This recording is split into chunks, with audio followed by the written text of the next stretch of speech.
Boys, boys, boys. Ladies and gentlemen, I'm busy right now. Crazy. Never would have imagined. You? Busy? I just wouldn't get it. Shoe jump scare? True. True. What's up, everybody? Did you guys miss me? I missed you guys. I really did. Genuinely. Genuinely. You like that sun action? That sun action is just so beautiful. It's just straight up sun action. Why do I have a crown? YouTube loves me. You have a crown because you're one of my top viewers. So you're somebody that basically like supports the channel and watches the channel like a lot. So in comparison to like other viewers, like when it comes to streams and stuff. So that's basically what that means, Dragon. Just letting you know. That's what that means. World takeover incoming. Hey. Hey, you know, it is what it is.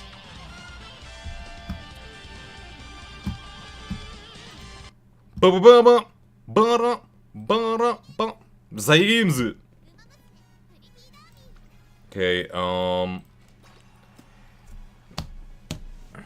the guy is here. Yeah, the guy. I'm just the guy. Boom, boom, boom, boom, boom. Okay, let me fix the sound. Fix the sound. You guys hear the game? Amazing. Okay. Okay, we're gonna have to change this over here. And we're gonna have to flip it. There we go. Yup. Alright, this is better. Yeah, chat, you'll be over there, chat. You'll be over there. You guys are good. How do we feel about this new camera placement? We like this?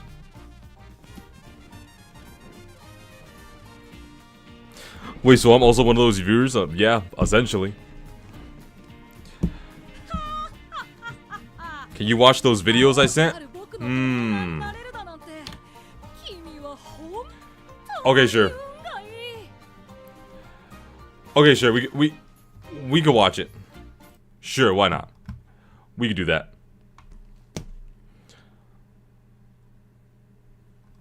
Shit. Hold up.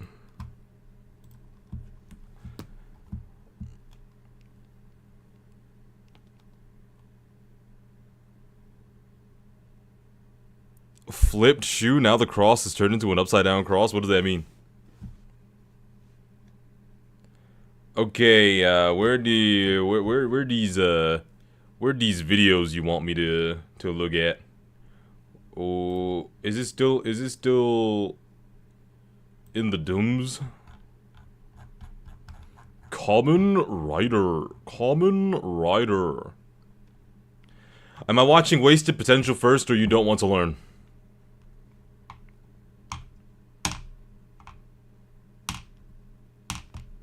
What's it gonna be?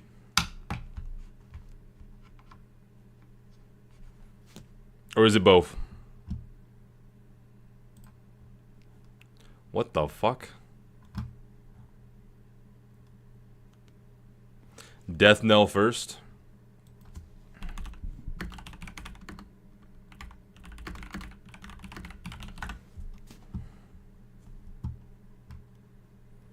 Jesus Christ, it's 29 minutes?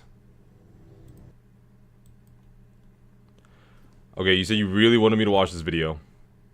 Betty bet. We'll watch the video. And we'll watch the other one too if you want. Okay. The death knell of gacha games. It's worth? Alright. Okay, here we go. Let's see what this is. And no, I'm not making this into a video, okay? And I know that I'm supposed to be playing pretty adorable, but first, there's somebody that wants me to watch these videos, so I'm gonna watch these videos, okay? Let's see, let's see. You're locking in for this? Okay.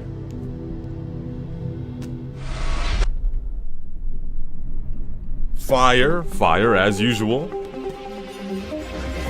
Much can be said with certainty about Arknight's Enfield after its beta test. It's got huge potential, it's going to be very popular, and this NPC is really sorry. Really sorry, really sorry, really sorry, really sorry. Having played the full duration of the beta, I can confidently say that Arknight's Enfield has the potential to define a whole new generation of gacha games. That is not an exaggeration. But I really must emphasize the word potential. Because right now, I am increasingly worried that potential may never end up being realized. That very same potential could also turn the game into the biggest disappointment I've ever experienced in all my years of playing. Yeah, that's literally every single game that's about to come out, so, you know, that's not really anything new. Game. Firstly though, I really need to get the glazing out of my system, so let's just get that out of the way, shall we? There is so much that I fucking love about Enfield. Literally from the moment you open the game, it hits you with the Arknights. Yep. God, it's so good. Hit you with some harking peak. back to its roots, announcing itself to the world before greeting you with peak music just for the login screen.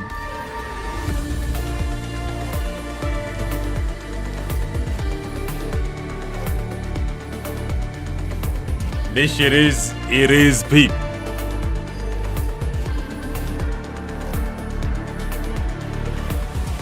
The satisfaction of seeing all the sprawling factory belts come together. Yep. Customizing map traversal with zip lines. Oh my god, I can't wait for this game to come out. Operators working and saying hello. You're here, Administrator. How's your day? The view of Talos Yeah. from the Nexus. The phenomenal sound design.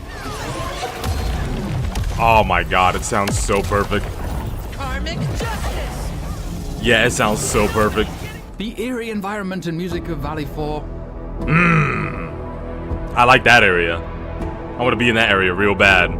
Oh, that's gonna be my favorite area. The gorgeous environment and music of Jinlong. They got a motherfucking Erd tree in the distance. Hey, man.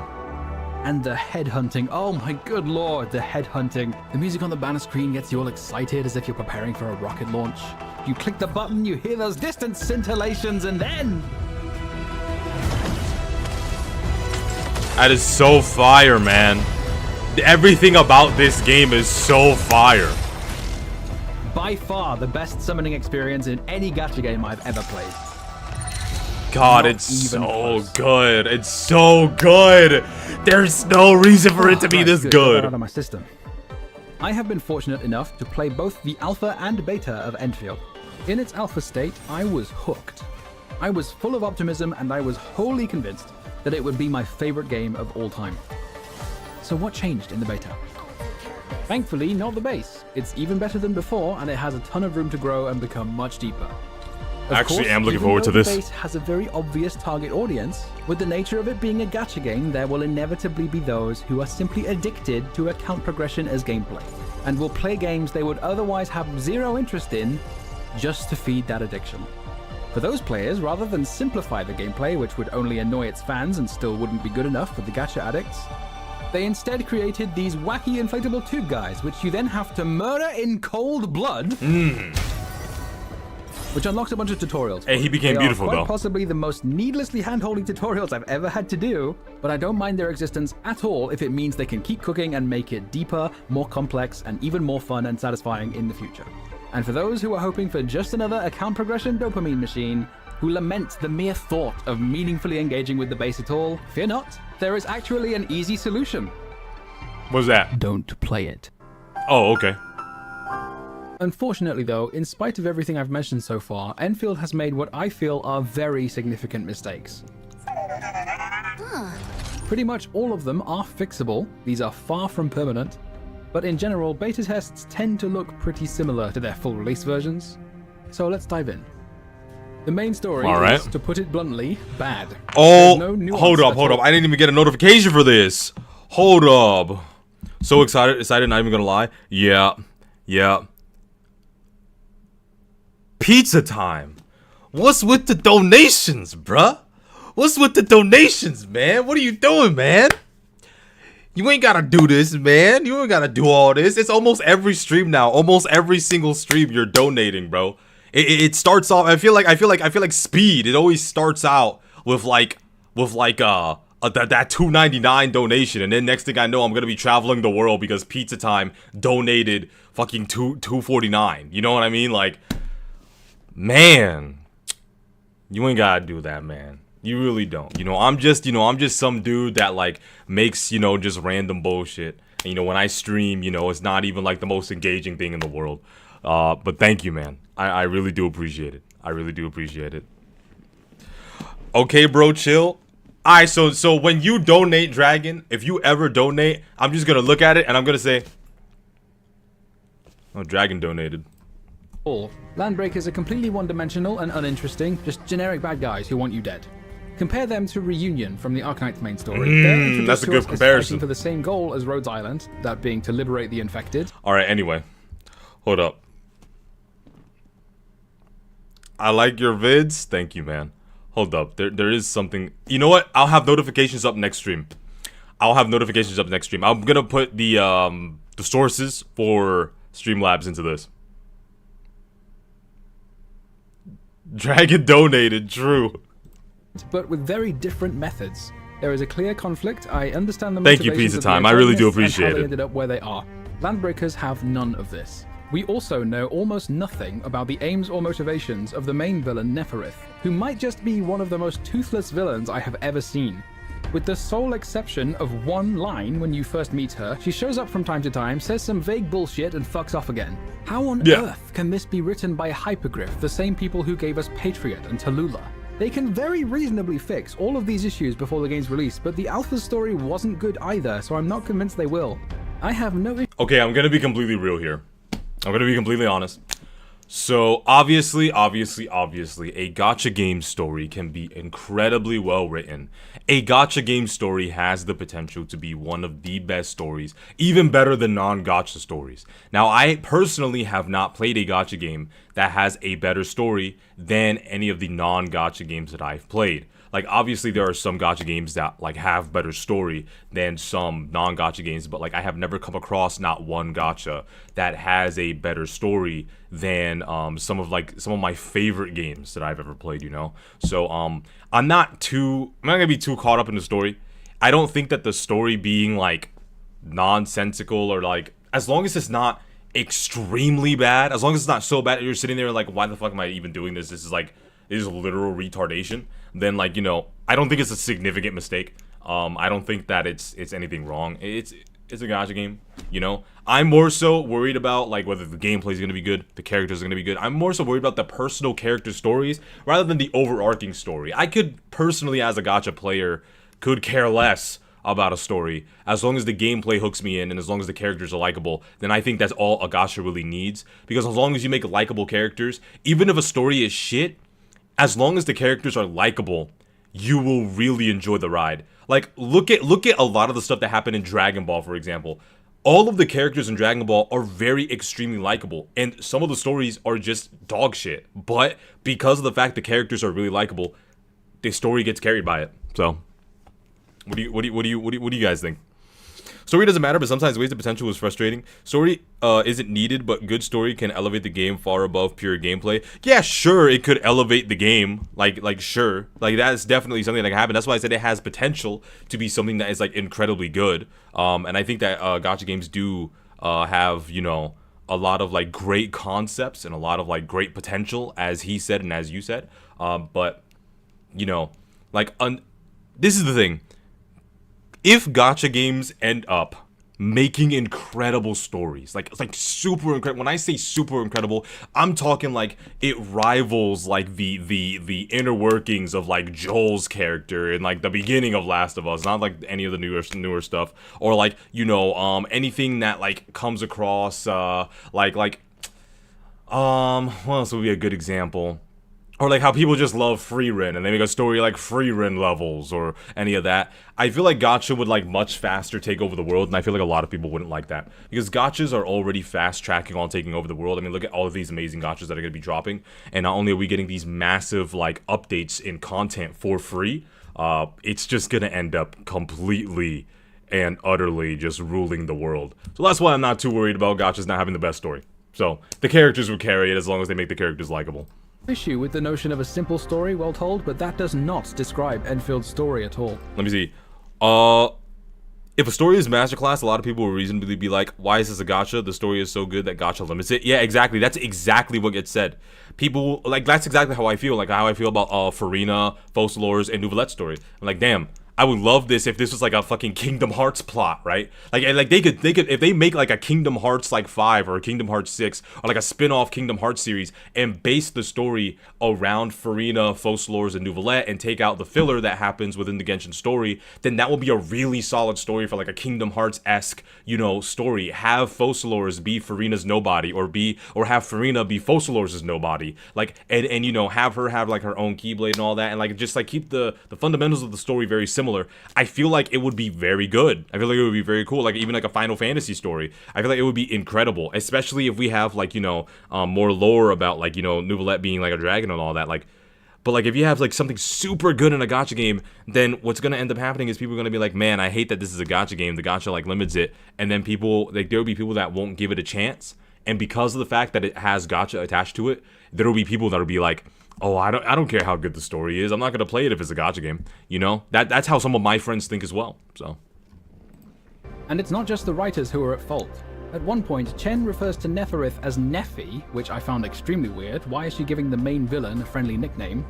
Turns out this is because in every single language except English, Chen says essentially the equivalent of Nefer something or Nefer whatever, because the name went over her head. It's a subtle way of adding to her characterization. Instead, the English translators collectively hotboxed their entire office and decided Chen is actually giving her the kind of cute nickname you'd normally give to close friends. I am astounded at how incompetent this is, but then again, these are the same translators who translated cold to cryo, for no reason in particular, I'm sure. Most of the dialogue is also exasperating. You should feel lucky, because I am the only one who can take care of technical problems like this. Say no more. Stop moving already. okay, I'm not gonna lie, I really genuinely hate this whole thing where they have the female character standing like this.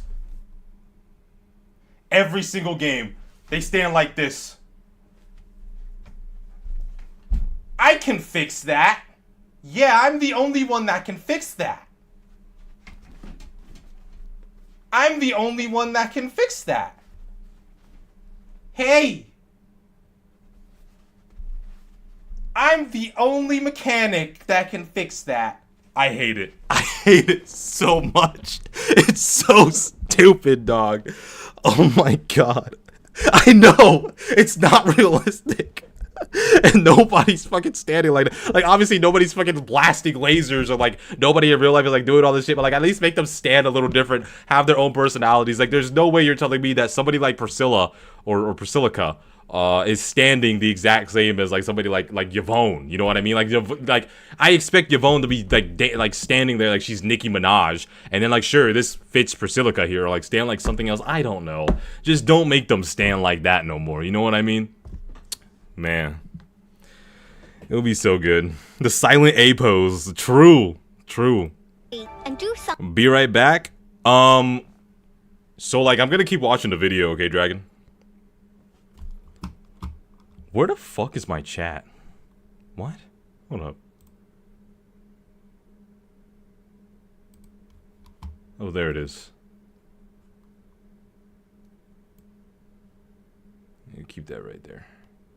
Yep. Ooh, and I can control it too. Ooh. We're also watching the sequel to this video. Yes, we are. Something about that either. We are going to be watching the sequel. Before it gets any worse. Guys, writers, please! Is it too much to ask not to be treated like an idiot? Who could your target audience possibly be for this dialogue such that you feel the need to explicitly state the obvious multiple times and make sure everything is repeated very slowly for clarity? Oh, motherfucker! Consistent with the emerging trend of disappointing writing, frustratingly are the characters. Not because their writing is bad per se, but because there's just so much wasted potential. For example, Ember is a Sancta and Shaihi is a Sarkaz. We know from the Arknight. Okay, look, I'm gonna be real. This is the last time I'm gonna pause it right here, like back to back, because like, you know, I am gonna pause it eventually again, but I think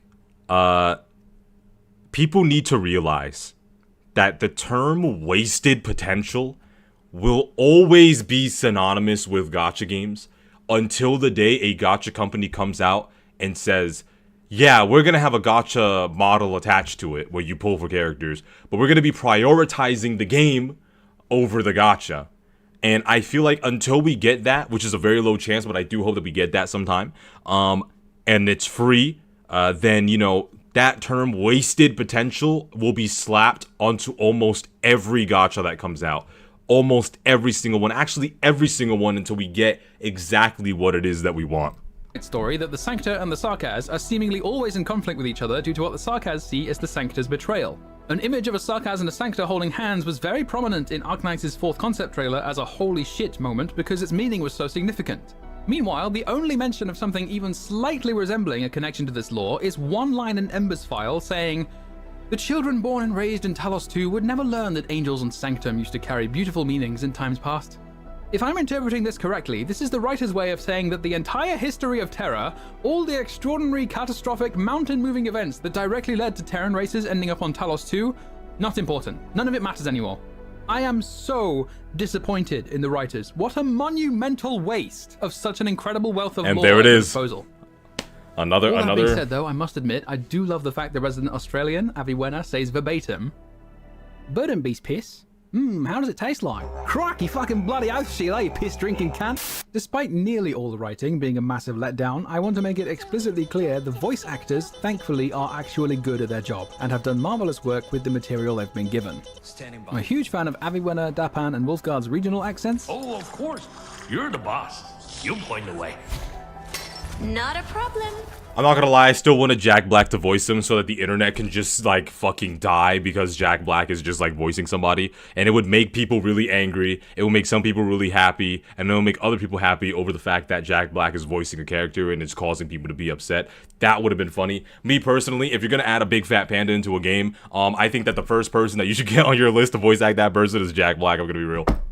Leave it to me. And on top of that, the animations are way more expressive, the models are outstanding, and their idle chatter adds a ton of... Idealism is always detached from reality, and it's the first step towards disappointment. Thank you, Wolfguard. They lied to me. They said that they were gonna talk to each other like this was Baldur's Gate. Should've known. What's the word that we're looking for, ladies and gentlemen? Wasted potential. Also, just one more thing. I am no prude. I am a straight man who plays gacha games. I'm not gonna pretend not to like fan service. But guys, holy fuck, relax. Subtlety is dead. Humanity is cooked. That's not even bad. My soul, guide me from the wayward woman, Lord Jesus. That's not even As bad. I said before, everything I have mentioned so far is fixable. Bad writers can be replaced and characters can be given good writing later on, which is why all of this is negligible compared to the #1 issue I have. They do talk to each other at times. Beta state. Soul, it's been mad long since I've seen you, my man. What's up? Oh man, absolutely love seeing you here. How are you still number 3 in the... Have you been secretly watching my videos the whole time? Have you just been watching every single video I post? Have you just been, like, in streams just watching? What the fuck? How do you have that symbol?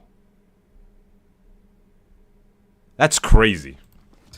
In order to get there, we first need to talk about combat. Combat in Enfield, for the most part, revolves around skills and skill points. Use a shared SP bar to trigger a battle skill, which in theory triggers a combo skill, which triggers even more of them, and so on.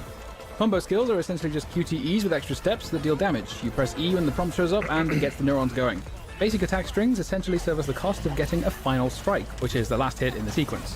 Final strikes restore SP, so for the most part you really want to be getting the full sequence of basic attacks to that end. That logic generally applies to the combat as a whole. Given the importance of skills, you want to be maximizing SP restoration, hence the prevalence of Arclight in nearly every team composition.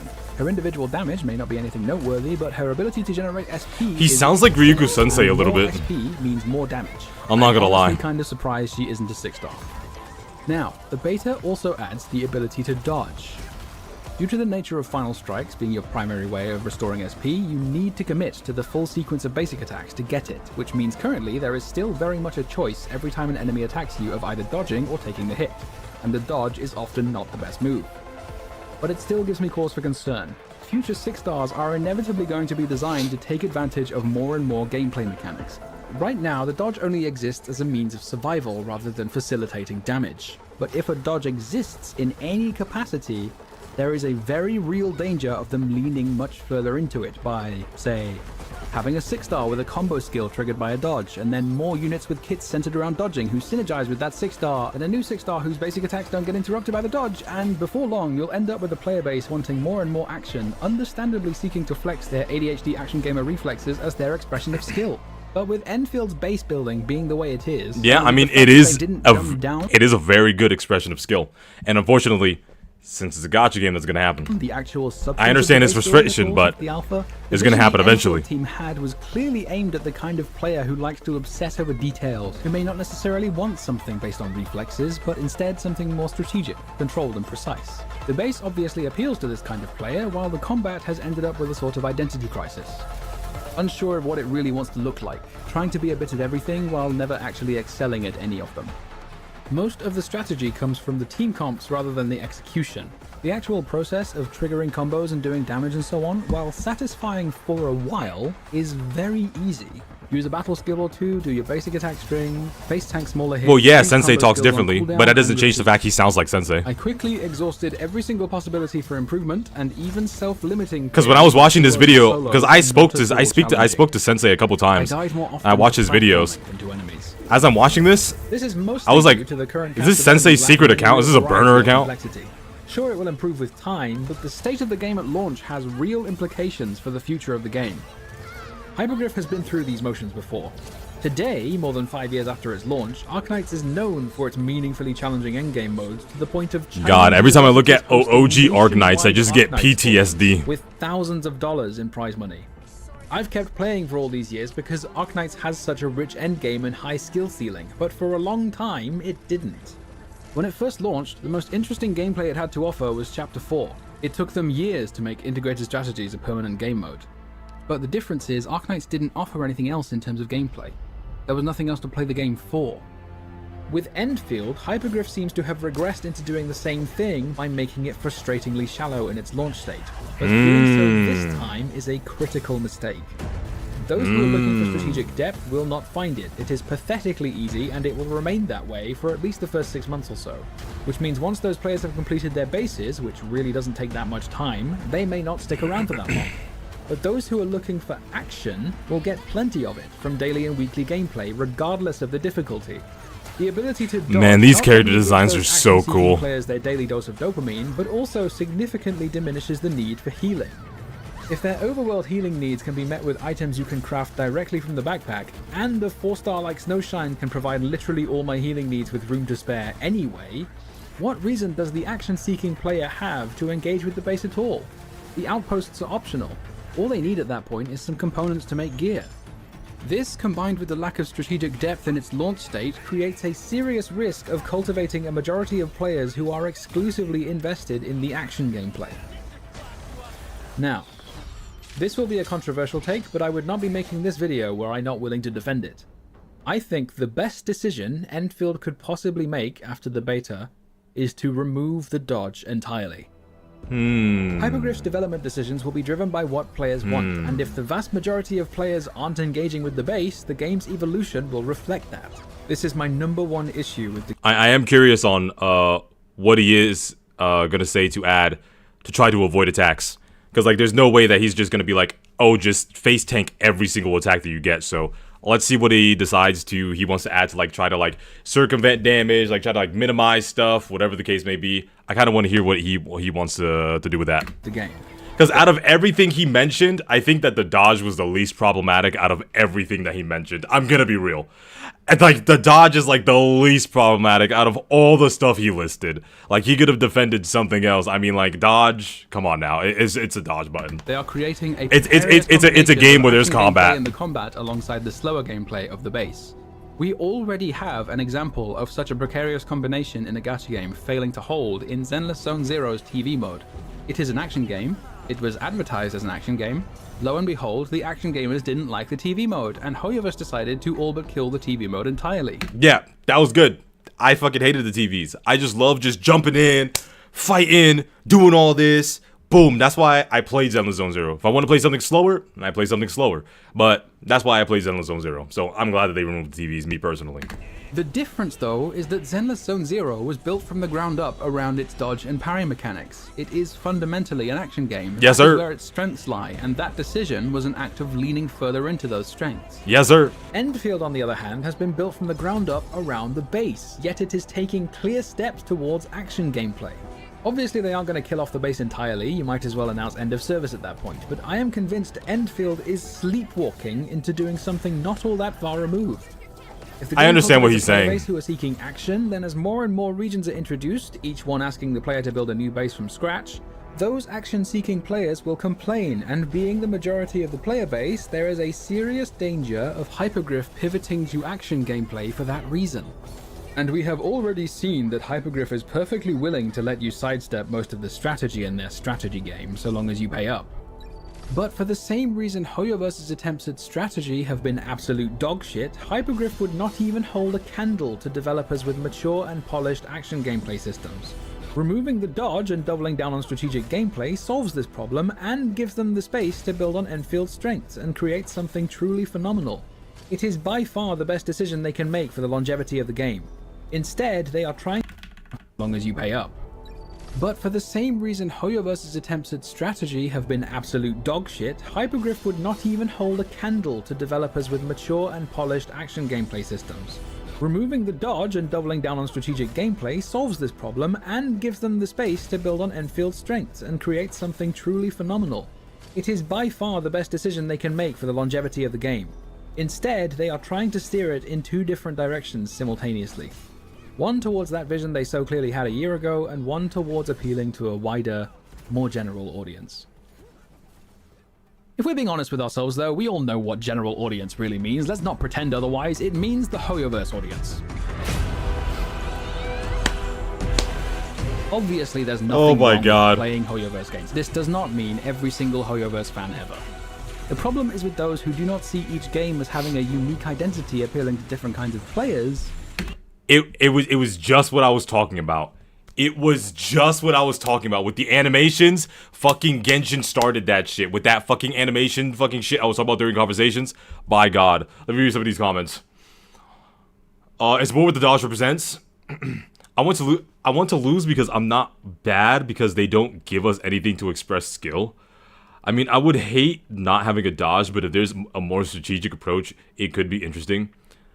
I like Tauchi's parry, but I'd hate if she was in a game where you couldn't do anything else. I don't feel like that's a very good point. Hoyoverse attempts at strategy where event content, not main game content, obviously less effort and time put into them. Yeah, that's actually just facts, VC. That's like literally just facts.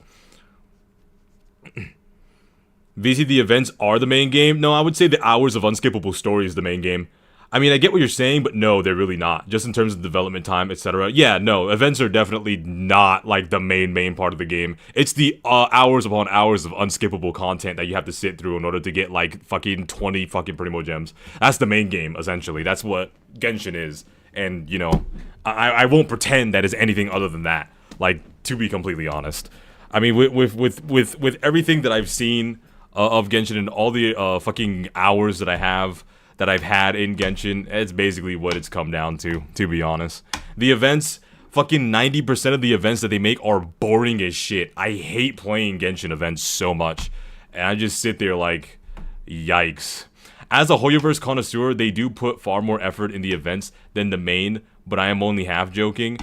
I mean, I used to be a Hoyoverse connoisseur. I used to be like fucking playing Genshin all the time until I fucking finally picked up Punishing Grey Raven because and when I say all the time, I mean gacha games, like out of all the gacha games that I've played, because I play more non-gachas than I do gachas. I'm more so an MMO guy, and single-player games, but, yeah, no. I can't remember an event that I genuinely had a lot of fun on. Genuinely can't. Like, because it all comes down to opinions anyway. And in my opinion, I think that the Genshin events are just not really, like, that fun. But that doesn't take away from the people that do find it fun. And now as for the Arknight stuff, I feel like... Man, because see, this is the problem with, you know, being a company and wanting to make money, like, obviously you want to do right by your loyal fans. Obviously you want to do right by, you know, the people that want a certain thing or something that you're known for.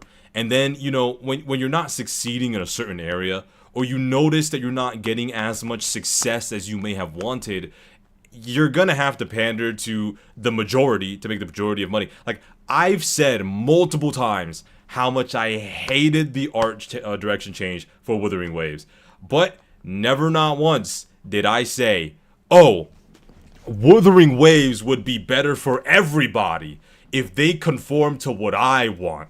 Never have I ever said that. But I understood. I was only like just stating what I wanted, but I understood that the majority of people liked Wuthering Waves better with a different art direction. And but even today, they made it to where I also can still enjoy it because they do have plenty of dark areas in it. So, you know, it is what it is. Let me see, what is this? Think of it this way, the main combat loop and exploration content has far more development time and polish put into it, necessarily given the update schedule and time to create events. You see, I do get what you say, but genuinely they put far more effort into the events than anything else. I'm not only talking about Genshin though. HSR, HI3 too, but I didn't mean to seriously state it. Some of the points he makes is fairly elitist. Septimalt kind of took a step back in the dark / sci-fi aesthetic, and I'm there for it. So I'm gonna be honest, Dragon. HSR puts some pretty wild effort into their events. Zenless Zone Zero, it's like 50-50. Half the events are cool, half the events are shit. And in Genshin, almost all the events are shit. And it's not even me being a Genshin hater. I've put fucking maybe like 1,000 or maybe 2,000. I don't even know how many hours. Like, I know it's definitely not below like 900 hours into Genshin. And I can genuinely say with all those hours into Genshin, that shit is just fucking... I hate the events in Genshin. I hate them so much. I can't remember the last event I did in Genshin that was genuinely fun. I can't. HID releases full minigames every week that go away immediately. I don't play HI3 anymore, but from what I remember, the events looked cool, but I didn't care for playing them. I just didn't care for playing them that much. So, you know. It has effort. I mean, somebody could put effort into making a shit mountain. Sure, you're right about that. But, like, the shit mountain's still bad. Like, somebody could put a lot of effort into beating somebody's ass, but it's still a bad thing. I could put a lot of effort into a video, but if it comes out as super shit, sure, I put a lot of effort into the video, but if it's shit, it's shit. Or if my video is boring, it's boring, you know? It is what it is. I played for 5 years, the events eclipsed the perm content. Yeah, I've played since launch, and then I stopped playing like last year or something, and nah, I disagree. The events are just not that good in my opinion. But that's just where we're at, and that's just, we can't go past from there. As a day one Genshin player, just like you, I have the complete opposite opinion as you, and I have like mad playtime in it. I just don't like the events, so. But rather they see it is what it is. The anime RPG gacha game as a genre in itself. And yes, that does include you, Wuthering Waves fans. Hoyoverse and Kuro games both have their roots in action gameplay, while Hypergriff's roots are in strategy. And yet, there are still those who make the argument that trying to be like Genshin or like Wuthering Waves or whatever is a good thing because they're the most popular gacha, and for some reason, popularity is the only thing that matters to these people. I'm going to make what may seem like a strange analogy at first, but just trust me on this. When Gangnam Style released in 2012, it was a global phenomenon. It became the first video to reach 1 billion views on YouTube, and just like that, the Korean pop industry was catapulted into the mainstream. More than a decade after that phenomenon, do we now have a thriving industry consisting solely of songs that are like Gangnam Style? Sounds a bit silly, doesn't it? Psy did not stumble upon some magic formula for success which can be repeated forever with the right balance of ingredients, and Psy has explicitly said this himself. You know, I cannot call this success because this is called phenomena, and which means I don't do anything. People do it, right? So this was by people, not by me.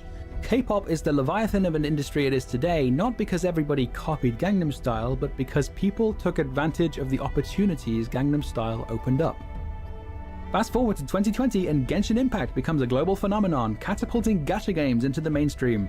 MiHoYo put some forward-thinking people at the wheel, quickly built a brand identity, renaming themselves HoYoverse, and now, 5 years later, HoYoverse has found unfathomable sustained success.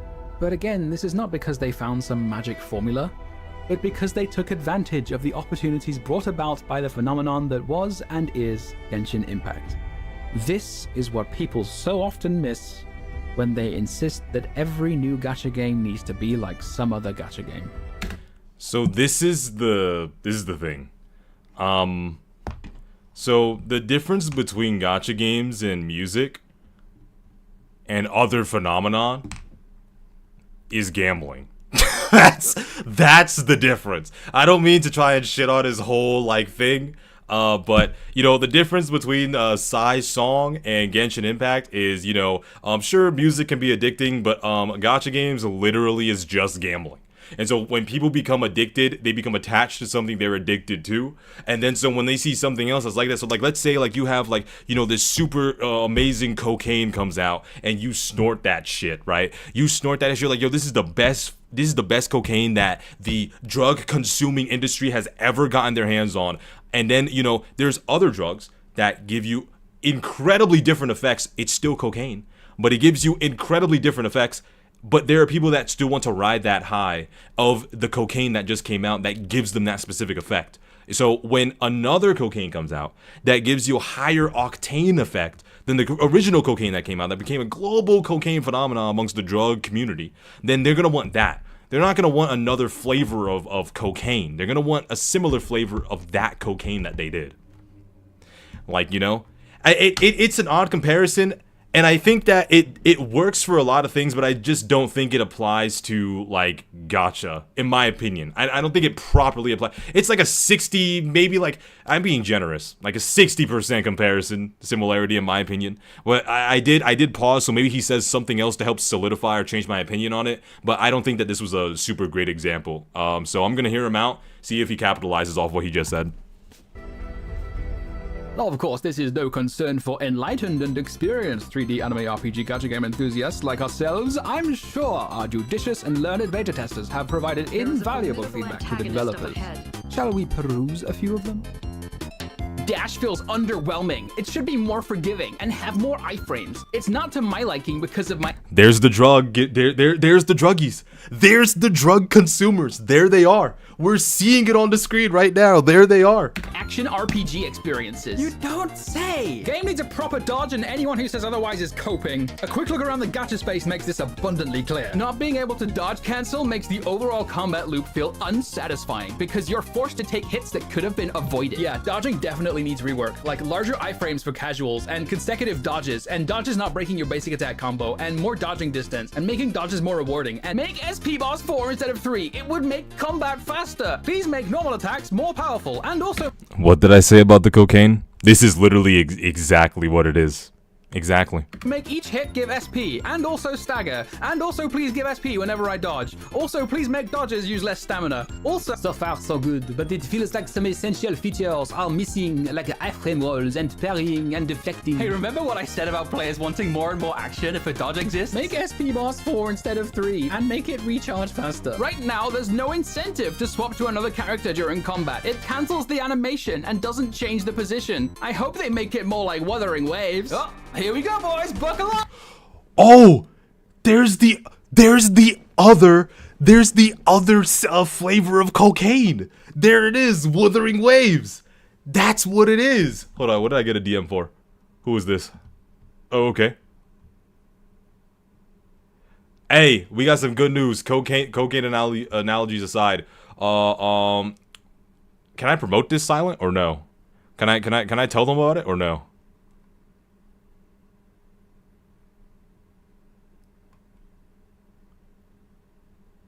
Vizzy, can you describe which arguments are bad? Genuinely asking.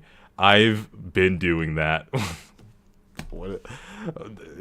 I feel like that's just not how that works at all. I'm an author. Just because I write sci-fi doesn't mean I can't write fantasy. Wait, what? They've been having a war? Or is it just a friendly disagreement? Let me see. just kind of dumb with Hoyo because it seems like every game they make comes out good, then just gets worse after a year or so. Oh yeah, no, definitely. It literally gets 100% worse after like fucking a year or two. 100%. That's like what Hoyoverse is known for. They come out and then 2.5 is like super great, and then everything after that is shit. Okay.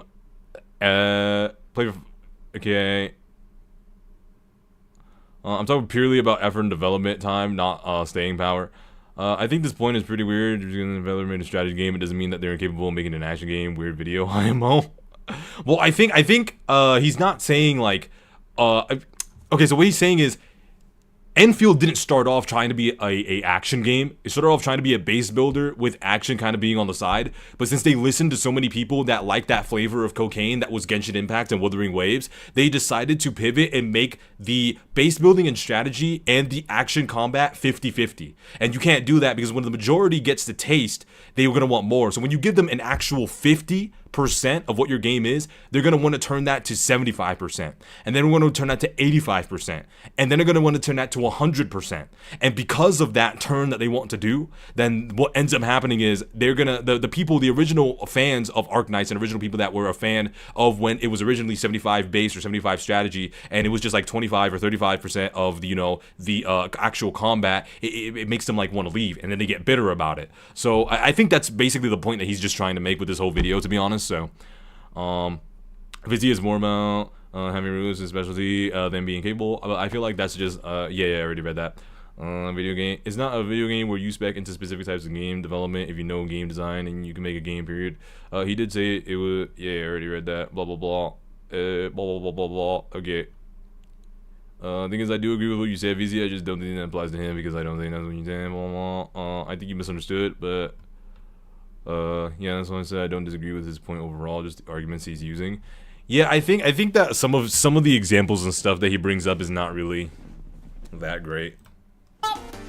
Combat's already at least one of them way better than with the technical test. Being too different will scare new players away. They changed it from the technical test for a reason. But this is my view as someone who's played lots of recent gacha games like Genshin Impact, Zenless Zone Zero, and Wuthering Waves, but never the original Arknights. By the way, there is Girls Frontline 2 for a more top-down strategic approach, which is exactly why I'm not playing it. Here are some exploration options in the competitors I've played. Genshin Impact. The game should tell me which weapon to put on my character, like in Zenless Zone Zero. Also, the game should tell me which gear to put on my character, like in Zenless Zone Zero. Overworld exploration feels kind of slow. A good example of how to make it better would be Wuthering Waves. Right now, this feels like a certain game where the combat is you running around and combining different skills to get the reactions. Damn, that's crazy. I wonder why. Jump feels too short and floaty. It would be great to increase the height or allow a double jump. It would have to redo all the geometry. What do you mean? This is especially important because of improvements to exploration the competition has been making. Oh, will you please fuck off? It would be great if they considered adding platforming abilities like a double jump and wall climbing and swimming and the grappling hook. It's one of the fun aspects of open world games. It's not an open world game, for crying out loud! All the big open world gacha games let you carry over the pity, so this system will not bode well for most of the mainstream gacha community. Well, they can bloody well fuck off then! People need to learn how to skip banners. This is stupid advice. Just look at this example from You just wanted to be more like Hoyoverse. And they're the most popular gacha, period. Not carrying over the guarantee in a game competing with I only build up pity if there is a character I really want dupes for. The concept of dupes is already questionable. Looking at Genshin Impact. I know very few people that play Arknights, but dozens that play Hoyo and Kuro games. This is a lie. You know people who play one Kuro game. It is Wuthering Waves specifically. Don't fucking lie to me! It's about what your competition does in business. Oh my god, you people are insufferable. I keep pulling after I get the character to build pity, but that's now a mistake in this game. You have a gambling addiction! Building pity is not a thing! In my ideal gacha system, there is no 50-50 system at all. Just a banner with X pulls to get it guaranteed, and a higher chance to get it at X pulls. This is literally the Enfield system, you idiot! Mark my words, if this system goes live with no changes, the player base from competitors of this game will absolutely not play. Okay, so this guy, he definitely is just frustrated with the fact that gacha is just a thing. And he's also frustrated with the fact that, unlike Gangnam Style, Genshin Impact not only set the standard for people that are addicted, unlike you can't really become addicted to music and demand and threaten to kill your artist if it's not exactly the same as your favorite drug, but I think he's just more so mad at the fact that, Genshin Impact was just like everybody's favorite drug at the time. And now all of the other addicts, they want their drugs, their other gacha games, which Arknight's Enfield is a gacha game, to be like the other drug that they had. That's what it is, and I think that's what he's really mad at, to be honest. Like, and it ruins games. That's literally all it is. Like I hate when, and I'm not talking about him. I hate when I talk to other people. I think it's more so that he doesn't like is pandering to the Genshin audience. No, but this is exactly what I'm talking about. Like, that's what he's angry at. It's literally the people, the masses that are a part of this whole gacha sphere thing or whatever. You know, Genshin Impact became everybody's favorite drug. It really did. And then, you know, he's mad at the fact that, unfortunately, one of his favorite games is a gacha game that was brought into the space during a time where everybody wants to be like the other drug. Okay? That's all people care about. They just care about that dopamine hit. They just care about having that same feeling they have when they play Genshin, or when they play Wuthering Waves, or when they play Zenless Zone Zero, or when they play any of those stuff. I think that's basically what like all of this, to be honest. You could talk about it. Oh yeah, guys. So Silent EMPR. If you get him, all about the money, right? Where the money is, the company will go. Silent EMP. If you guys go on to Spotify, you can link your Spotify if you want. I don't even know if you can put links in the chat. I actually don't remember. But you can actually put it in the Discord. If you guys want to go to his Spotify and you guys want to listen to his music, please do that. He makes incredible music, and he's planning on making music for video games in the future. So go ahead and support him. Please do that. Please do that. Yeah, I want to listen to his music in video games in the future. I really do. But yeah.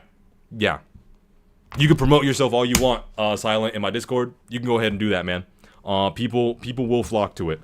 100%. I'll even make a community post about it. You give me a link to your Spotify, 100%. I will. Oh, you already gave it to me. Yeah, I will promote it. Okay, I got you, man. 100%.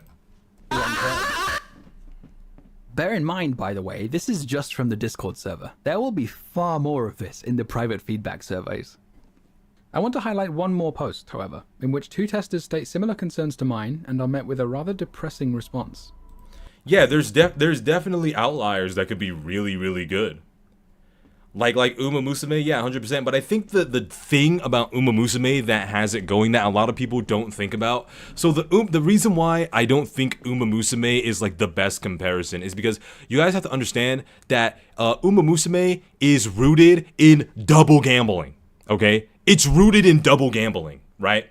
Like, there are people that have bet billions of yen on horses in real life Japanese derby, including the horses that the characters are based off of in Umamusume Pretty Derby. So there's double the gambling aspect, but there's also the real life aspect of not only the real life gambling that took place, that didn't take place in a game, but it also has the fact that these horses are extremely lovable in real life, that they have real life horses that have real life stories attached to them, and these stories end up getting translated in their specials, in their movies, in their season 3. You know what I mean? So that's the difference between Umamusume that comes out, that becomes like super successful. Like, obviously Umamusume, I don't think Umamusume is going to make like super a bunch of like billion dollars or whatever, but rooted in double gambling, that's genius. Yeah, literally. But I think that's the difference, and I think that that outlier is like a prime example of like just make the gambling harder, more addictive.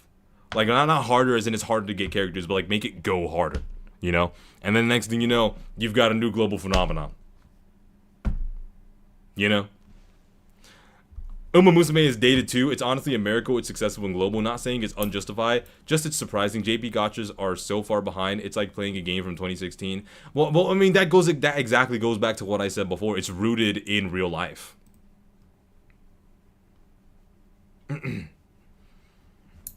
It felt so horribly dated when I tried it. Well, I don't play a lot of gacha games, so I wouldn't be able to tell. I just pressed buttons and then I just did career mode. That's it.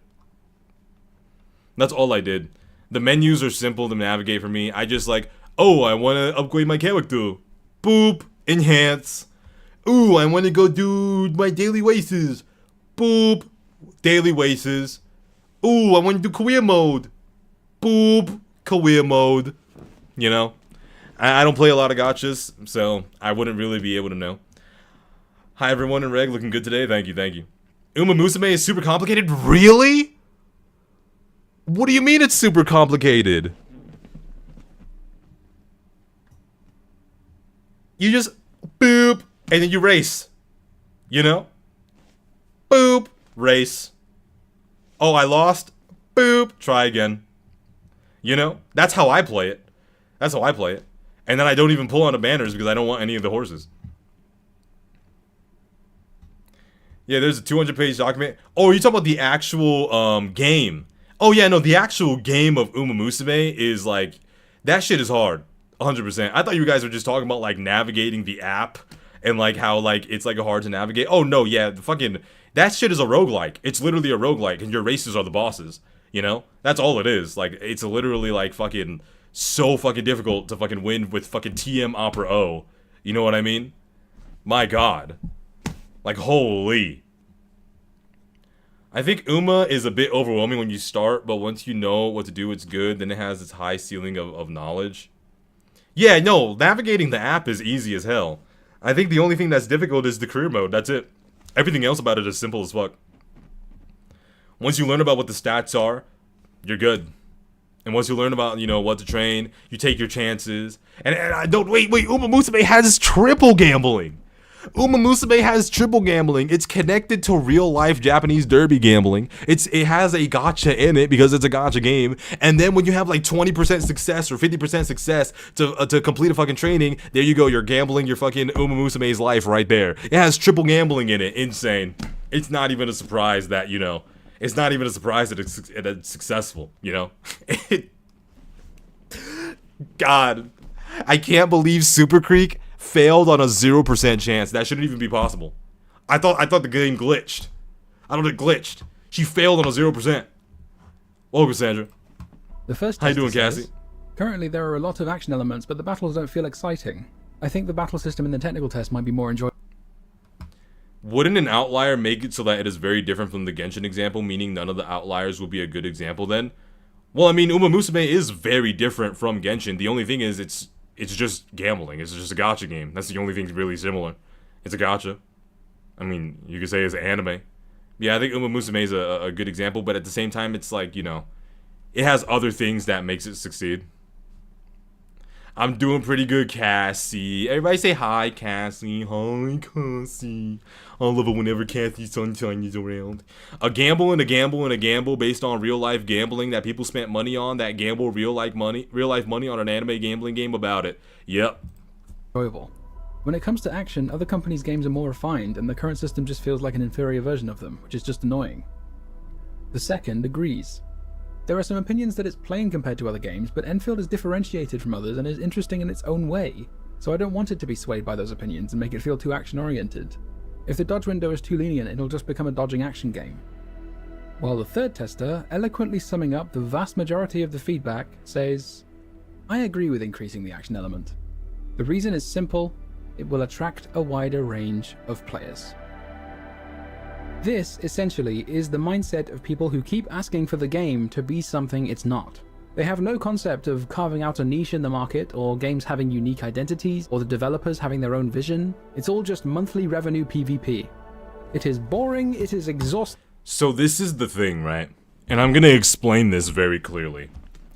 So what is the one other thing that, especially Eastern gacha players, have that they suffer from, aside from being addicted to gambling?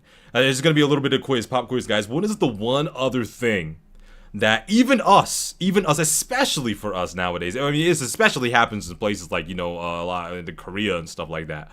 But what is the one thing that gacha players do with their gacha games and characters that is just as addicting, if not even almost as more unhealthy, because it fuels the gambling action the most? Do you guys know? And it's exactly why people don't want their games to take any sort of creative liberties or be unique or stand out. And it's a very simple reason. Do you guys know?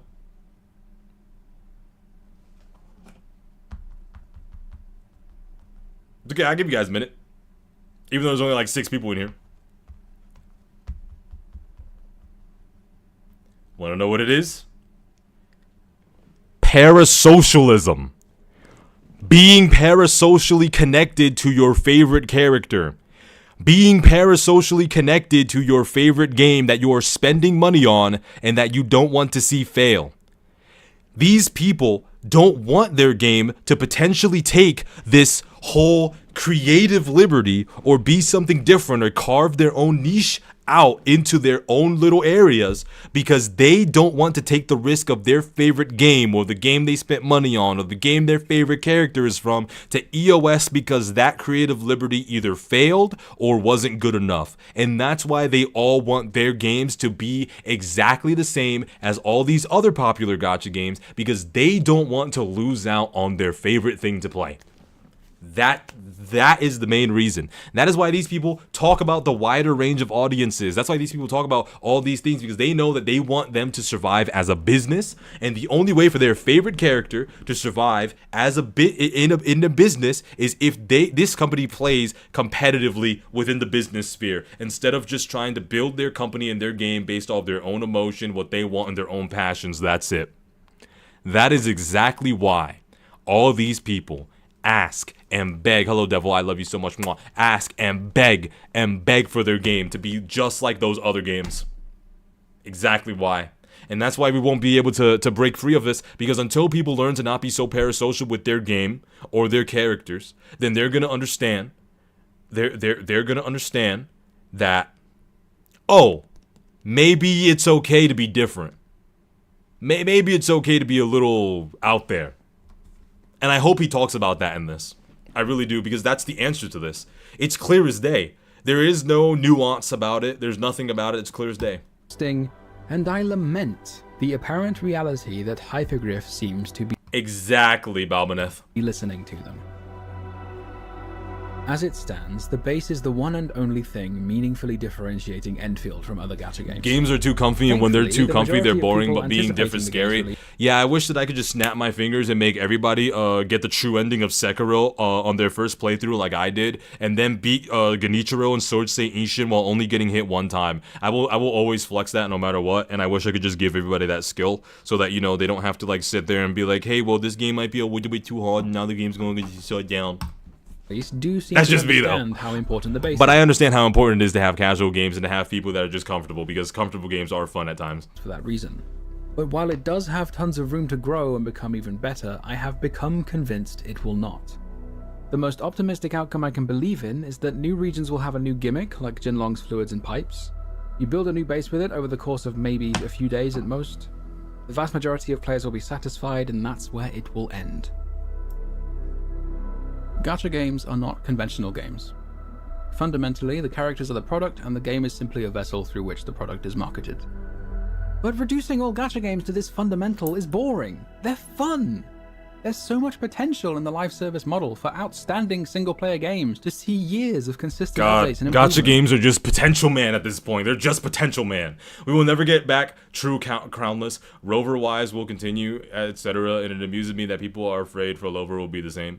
Different games for different folks. The problem is all gamers want all other games to be the same. Yeah, exactly. To foster thriving communities that conventional games Sick and often tired don't of the have potential lifespan for. conversation in these damn games. Instead, a subset of the communities that already exist are preventing that potential from being realized. We are gonna play horse game, but some of my viewers wanted me to watch the two-parter of this video.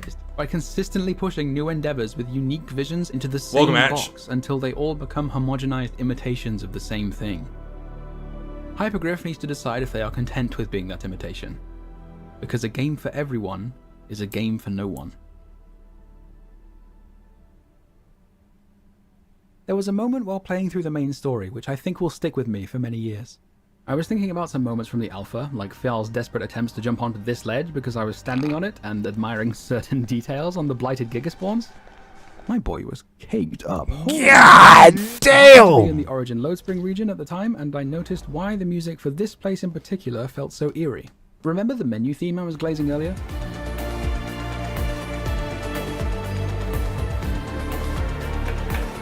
Now compare that motif to the music from this part of the map.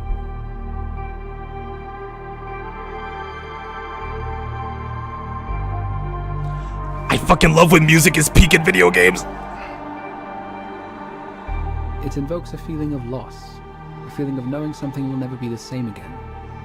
And suddenly, I had to stop what I was doing because I was hit with an overwhelming feeling of nostalgia for the alpha. Are you having fun, Topo? It's really satisfying, actually. I'm a big fan of it. There's so much potential in what this combat.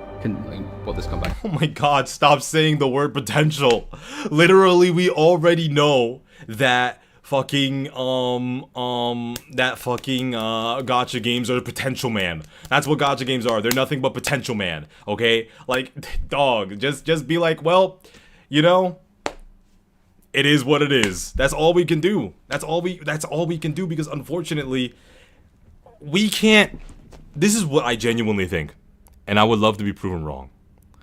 I think it would take a miracle. I think it's possible, but I think it would take a miracle for the majority of CN, the majority of JP, the majority of NA to rally together and ask for a game that carves its own niche, and they all come to the same conclusion, and they want similar desires to make a perfect game. But unfortunately, there are 158,000 fucking dimensions where that will not happen, and there is maybe 1.5 where that would be possible. And even then, that place just got destroyed by a reality-shattering meteor. It's just not happening. It's not.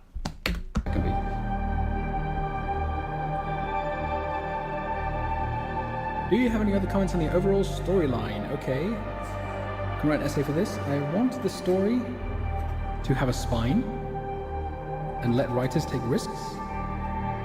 I'll be disappointed if it's dumbed down and basic. Wait, no. Angelina! Angie, that's not how you abuse gravity. Angie, no. I'm sorry. I want this game so bad. I really hope they commit to what they've got here. I think it's sick. Commit to the vision, commit to no dodge and shit. Obviously, like, it needs refining and stuff, but... You do understand not many people will agree with you. Yeah, I know. As long as they're actually playing the alpha and understand what the vision is and what it's asking of them, it's totally fine. If they disagree, like, all I can reasonably ask of someone is to think for themselves, right? This is a sober man that's living in a story that is full of drug addicts and drunks.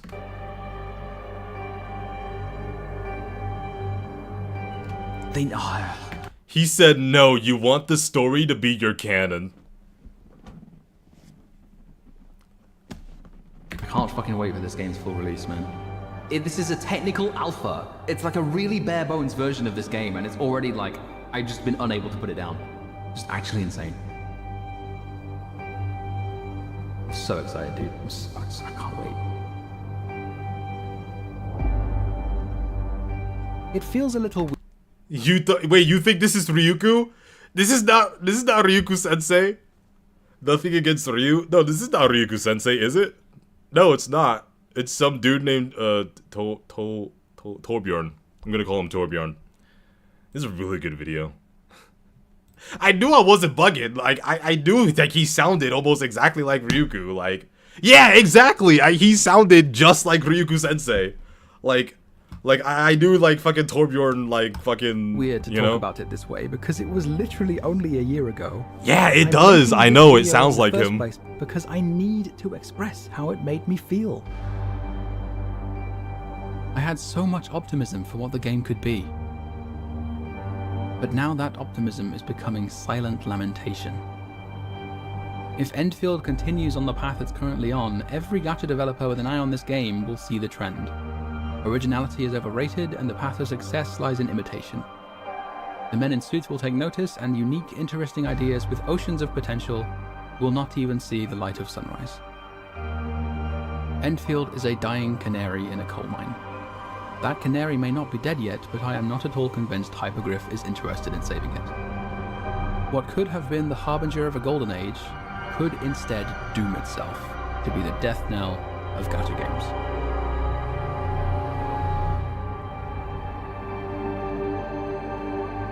I have given every possible piece of feedback I can give to the developers.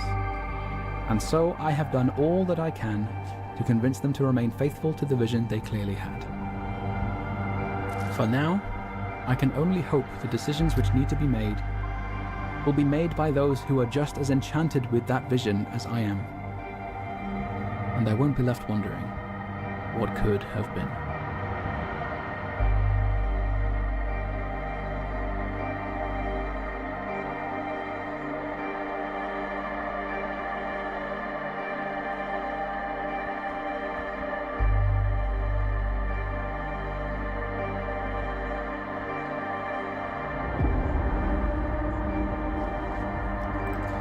I really do understand what he's trying to say and what he's trying to, like, you know, try to convey and do, but like come on, man. Like, we have to have like realistic, you know, like expectations and stuff. Like, I understand like venting your frustrations and stuff, but like, you know, I think that like something that you need to understand, that the poison is in the fact that it is gacha. That is where the poison lies in. Check daily shoe.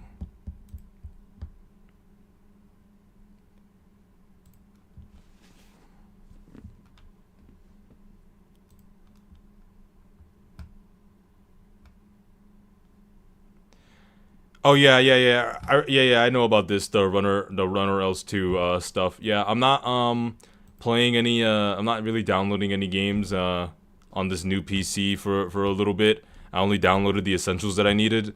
I'm just gonna like have this like nothing else like downloaded for now. So, you know, I will play it though. I will play it eventually though. I'll play it on stream. But yeah, I'll let you know. I'll let you know when I'm gonna play it. All right, let's look at the second video. Where's Dragon? There's Dragon. Wasted potential?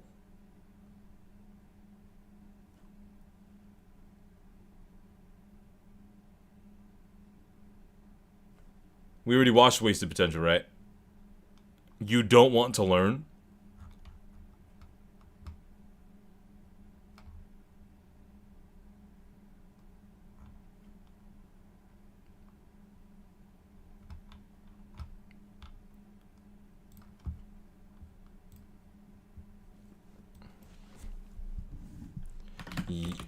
You are...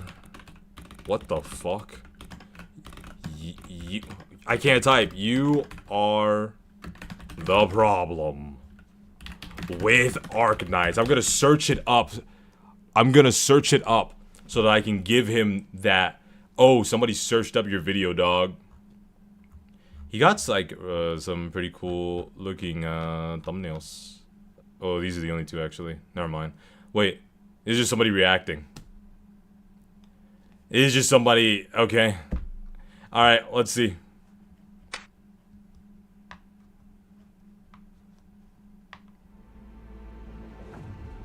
The power of language comes from rules and restraints, not from arbitrary imagination. Only by imposing constraints upon yourself can you make progress in the incantation arts. 3 months ago, I dropped a nuclear bomb on the Arknights Enfield community titled The Death Knell of Gacha Games, in which I decried their homogenization in the name of appealing to the masses, complete with deranged yelling at said masses. Don't f***ing lie to me! While everyone understands the need for gacha games to make money, the vast majority of people agree the combat is far too disconnected from the base, that Genshin-like homogeneity would be a disaster, and that Hypergriff need to be true to their roots. However, the universal divide was the call to remove the dodge. Some agreed with removing it, some said just make it more strategic, some said remove the iframes, some said tie it to a factory item, and this guy decided I'm gay. But after... Yo. Hey, that dude, that was the most insightful comment. Yo, first time catching a live. You look good, my dude. Thank you, man. I appreciate it. I appreciate it, man. Can't escape the allegation. He is gay though. Damn, insane. All right, let's continue. After being posted to Bilibili, it then spread further into other forums and became so divisive that some of those forums started arguing about the dodge button and whether the game should lean more into strategy or action, to the point where one content creator even made a response video because those arguments were getting out of hand. So, having briefly divided the community into warring factions, I will now attempt to do it again. I will now explain why the dodge button is a mistake beyond simply pointing a finger at those who want to keep it. Okay, let's see what he says about removing the dodge button. Me personally, if you want to remove the dodge button, put something else that's going to make you like strategically want to use that thing in the same vein as like, you know, a dodge button. Just don't lock it behind a character that you have to pull. You know, if he mentions anything about pulling a character, then, you know, I'm gonna 100% disagree, and I'm not gonna want to listen to anything else he has to say. I think it should be something that's integral and attached to everybody, or at the very least have it attached to something that you can earn. But other than that, don't make anything dodge related attached to gacha. If you want to make it like, you know, really tactical, like, you know, make a certain thing, like, I don't know, like make like a full block or a counter or a parry or whatever the case, you know, something like minor. You don't have to like make anything super fast paced or super in depth like DMC or anything like that. You know, just don't make it 50-50. Just make it like, don't make the game 50%, 50%. Make the game exactly how it is that they want. You need to mitigate damage in any action game. Yeah, but what he's arguing is this is not an action game. He doesn't want this to be an action game, but it's slowly turning into an action game. He wants it to be a more so strategic, slow-paced game where the base building is the main aspect of it. That's what he wants. He does not want this to be a full-blown action game or be more action game than it is tactical. So, yeah. And you know, it goes back to my example of, you know, it's not really about what he wants or even what the company wants. It's about the fact that this game is unfortunately stuck in gacha, and it needs to not be a gacha game. This game should release as $20.99 or $30.99. It should be a full game, and it should have like an amazing story attached to it. It should have like, you know, a set amount of characters that people can fall in love with and be attached to, and then that's that. I think that would be like a fucking far better.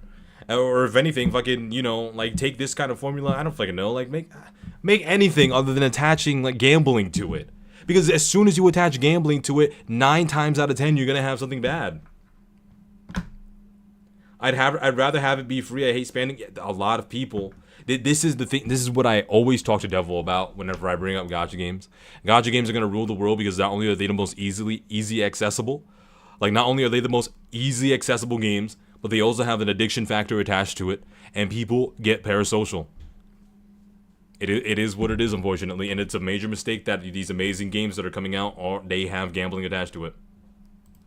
To do that, we first need to look at how a few of the criticisms of combat in the technical test were addressed in the beta. Not all of them, just the relevant ones.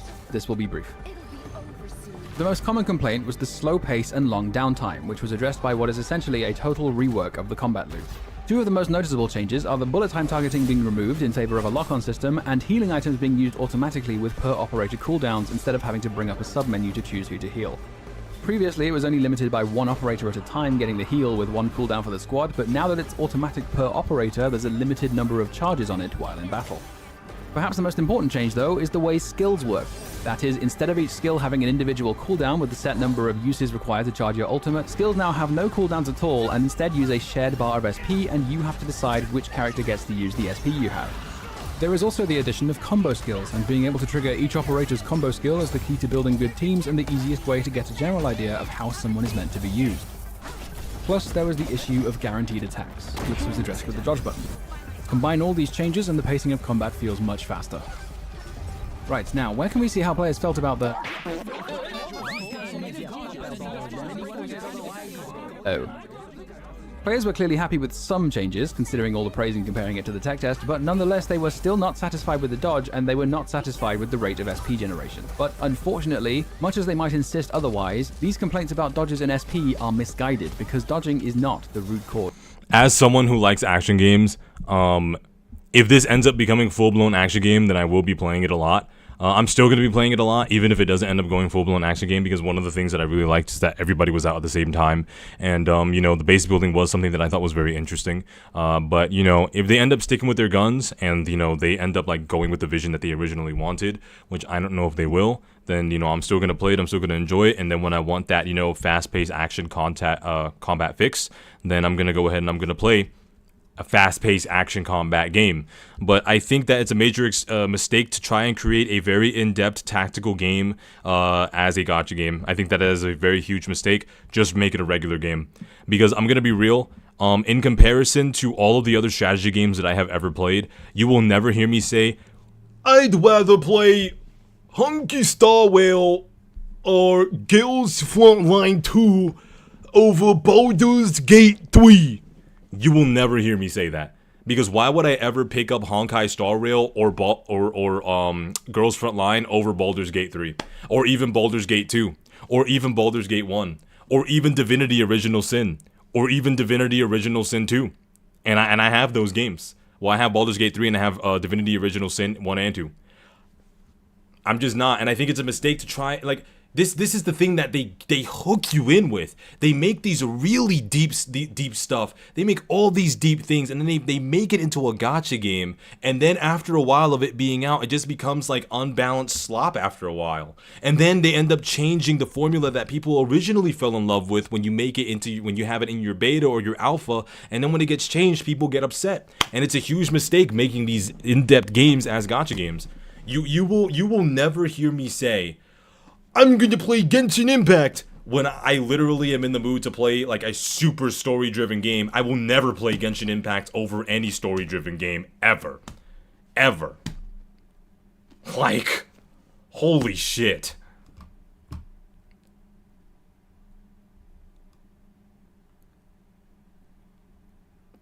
Let me see, what are you guys saying?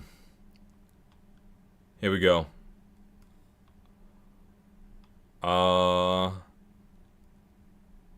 Love gambling. Is it a mistake from the developer's perspective? It probably isn't.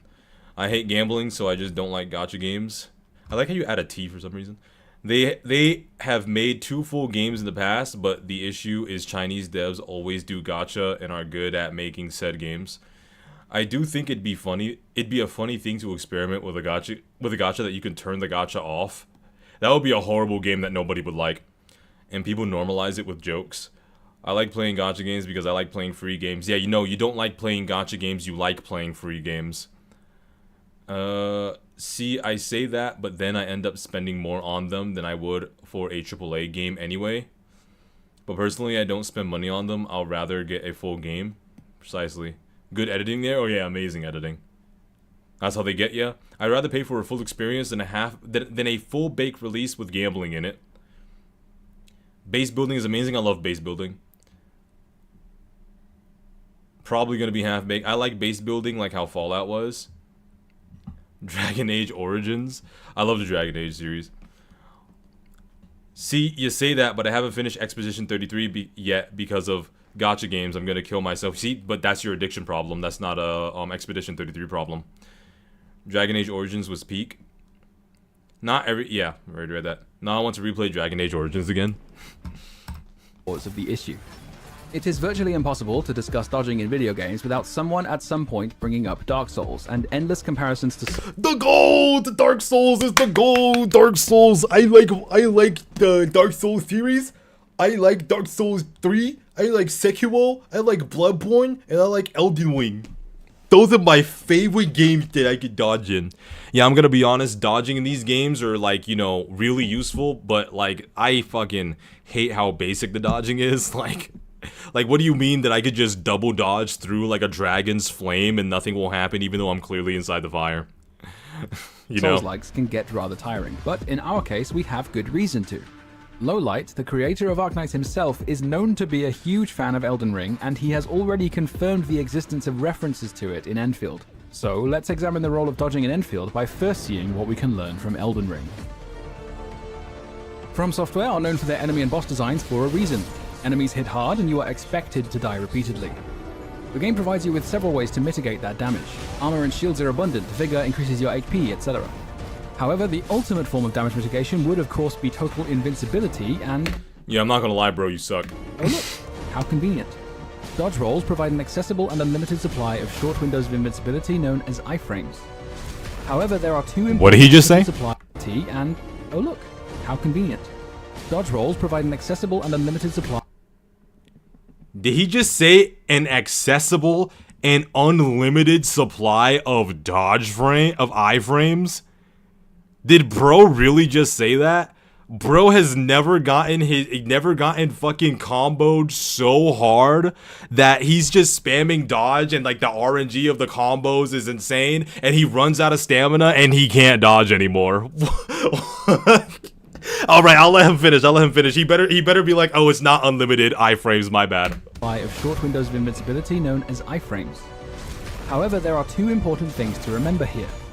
Firstly, stamina and dodging both consume a set amount of stamina. Thank God. Thank you must God. spend the same resource both to deal and avoid damage.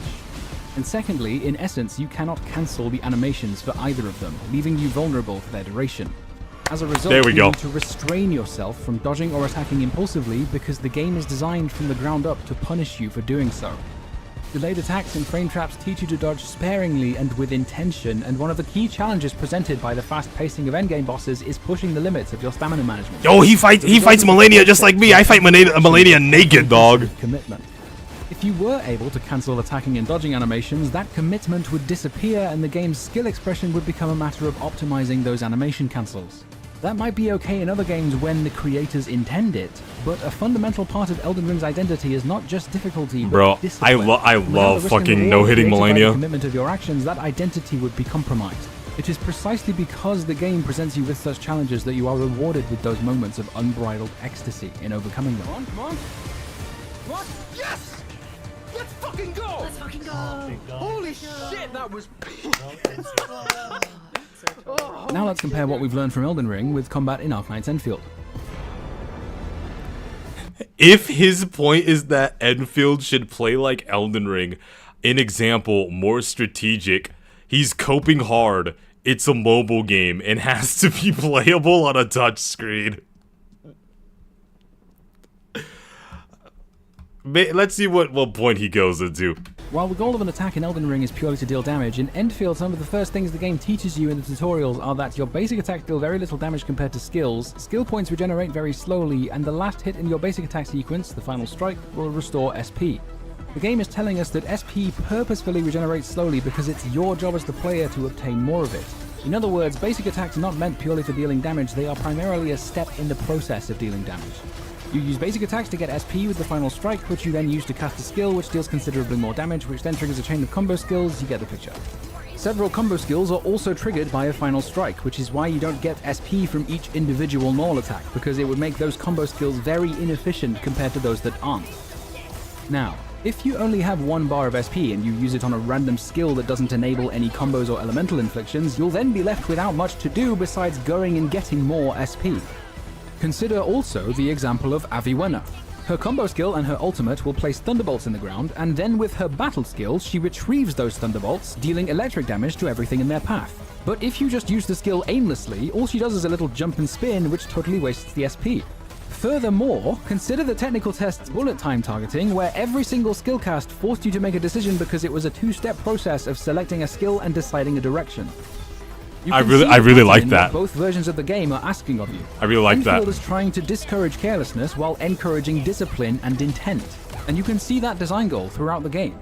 The limit on the number of zipline towers you can have in a given region is meant to encourage you to be intentional with where you place them instead of just spamming them everywhere. Even the gacha system discourages you from just randomly pulling for no reason. Recall how Elden Ring punishes the player for pressing buttons impulsively. Yeah, just remove the gacha system and make it a normal game. I think that would be really cool. Using the same resource both to deal and avoid damage, and animations being uncancelable, work together to set a deliberate pace. But Enfield's design contradicts itself. It wants you to be disciplined and intentional while simultaneously allowing you to just dodge at will. Notice how the resources for dealing and avoiding damage are separated. In order to get the resource for dealing damage, SP, you need to get a final strike. Doing so often means you will need to take damage. There is a good reason one of the main purposes of the factory is to produce healing items, and also that the main stat on every single piece of gear is defense, which in Enfield means final damage reduction. Meanwhile, your resource for avoiding damage is stamina. Dodging will consume 1 bar of stamina, and the game starts you off with 2, but once you've collected all the Aetherium, that increases to 6, and at that point you don't even need to think of it as a resource anymore because in practice you just never run out of stamina to dodge. Which consequently means players do not have any expectation of restraint with the dodge button, nor of being willing to take damage. And in addition to that, every single attack and skill animation will be cancelled by dodging. The sole exception... I honestly disagree that strategy can't be on mobile because I've played plenty of shooters and RPGs on mobile. Well, I mean, yeah, sure. That doesn't mean that they run as good as like other strategy games that run on non-mobile. Like, sure, there are some like strategy games that run on mobile that can run good, but they won't run great in comparison to other stuff. Oh shit, is this the guy that thinks it's good that Enfield doesn't have 50-50? Wait, what do you mean? Me or him? I don't know. I just don't like gacha in general. I don't like gambling for characters, so... Exception is Gilberta's Gravity Well, which is the only battle skill in the game that is in effect over a fixed duration, as opposed to a single instance of damage or an instantly applied buff. All of this combined tells us that Enfield's dodge exists in direct contradiction to the discipline and intentionality the game is trying to encourage. It may well be possible to adjust it to complement their intended design goal, but if you are a beta tester who looked at the feedback section, you will have seen that in reality, the vast majority of players were asking for the opposite. More iframes, more SP, more rewarding, and so on and so forth. The astute observers among you might have figured out where this is going, but bear with me here because remember, dodging is not the root cause of the issue. To take a very brief detour and give necessary context for an example I'm about to use, in November, Arknights tried an experimental co-op game mode. Unfortunately, it took place a couple of weeks after the release of Wishadel, who was given the most ridiculous kit Hypogryph have ever made. Fans of Wishadel were naturally going to be inclined to use their shiny new win button, and so most of my co-op games consisted of my teammates deploying her, killing everything in sight, leaving absolutely nothing for me to do but sit on my ass and wait for it to be over because leaving a... Yep. Even the mighty Hypergriff, when they're in the gacha space, when they have their games surrounding gacha, they will always, no matter what game it is, there will always be the character that completely breaks everything that the casual or the non-casual that enjoys the specific increments of like certain skill ceilings and certain things about the game release a character that shits on everything. Always. Always. That's why you already know what I'm gonna say. Early would put me on a matchmaking cooldown. To put it in other words, I had no agency. My teammates' use of Wishadel was preventing me from taking any action, and it was absolutely fucking miserable. So I decided to take matters into my own hands. Ark is an operator who deals a fixed amount of physical damage to an allied unit in return for a hefty buff, but Wishadel doesn't have enough defense to tank it. So I brought him to every game and immediately team killed every Wishadel.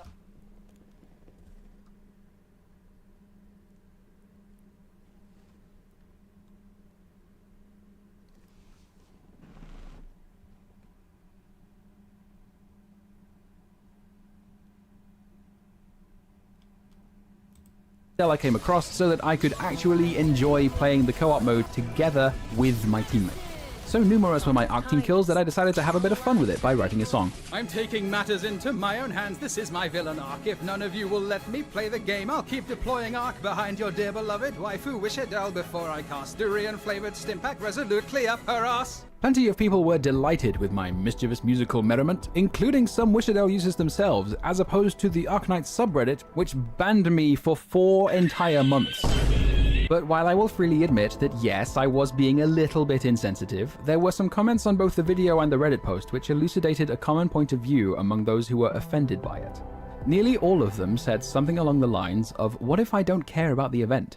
What if I want to just get the rewards and be done with it? It didn't matter to them that this was a cooperative game mode, and no matter how clearly it was explained to them that their use of Wishadel was preventing me from using anyone, it just fell on deaf ears. Okay, I'm not gonna lie, that's kind of being a big baby. I'm gonna be real. That's like sure, it's funny. If I'm watching this on a video, like, I'll laugh at it, I'll give it a like, I'll be like, yeah, that's funny, but like, that's kind of being a big baby. Let's be real. Like, if a game company decides to add something you don't like to the game, and then somebody else likes it, and then you just decide to grief their game, like, just because the company griefed you, doesn't mean that you should, like, grief other people. I mean, like, It's a gacha game is not that much of a big deal, but, like, he's just, that was kind of just being, like, it's not the player's fault. Like you can't just be like, this character is broken. You pulled this character, I'm gonna kill your character. And then, you know, like, it's just like, okay, well, I like this character. I like playing this character. The company added it, you know? He took a scummy route. Yeah, he was like, oh, if the company's gonna be scummy, I'm gonna be scummy. The people that don't deserve to be griefed. Okay? The company did something that I didn't like, so I'm gonna do something that the players don't like. And it's just like, okay, bro. Like, sure, he had people behind him. You saw it. You had people that didn't mind it, but you also had people that were like, hey, man, I'm just trying to, like, just get out, you know?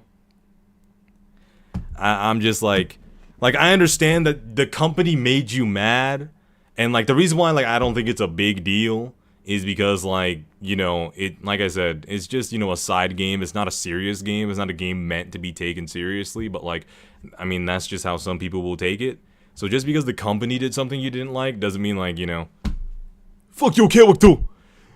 You put this character I didn't like. It didn't even enjoy. She griefs allies? Oh, what does she do that griefs allies? Does she damage other operators? I'm being serious, by the way. And griefing is not just instantly killing everything and just winning the mode and then getting all the stuff. That's not griefing. That's just like completing the game mode and that's it. So like, what is it that she does that's griefing? Because if it's instantly clearing the mode and then everybody leaves, that's not griefing. So like, what's griefing? Like, does she like, she only kills mobs? Oh, okay, she only kills mobs. Does she clear the stage faster so that everybody gets the rewards faster? It is less the company and more the players, but why is it the players' fault? She does no griefing. I can't exactly say because I don't know her kit. I just heard that she makes it unable to deploy, and that says deploy. I assume she meant deploy a few additional units, and they could still play 11 other characters. What is? I don't know what that means, but what I did, I had my lane, and the other guy had his lane. You know. I mean, think of it as someone picking Sona support in top lane or something. I don't play League. The griefing is that he doesn't get to play the game mode. Poor people that are forcing difficulty on others. What? Griefing is not good in any game.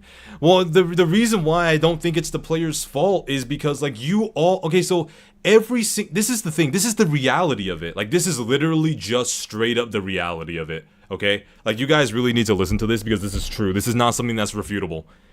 You're going into a game where it is destined to have broken characters in it. You are going into a game where you know the majority of the community is just gonna want to pull either their favorite characters or the strongest characters.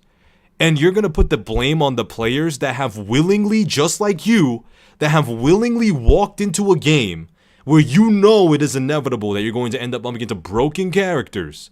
You willingly walked in. That's like you walk into this store, a cake factory.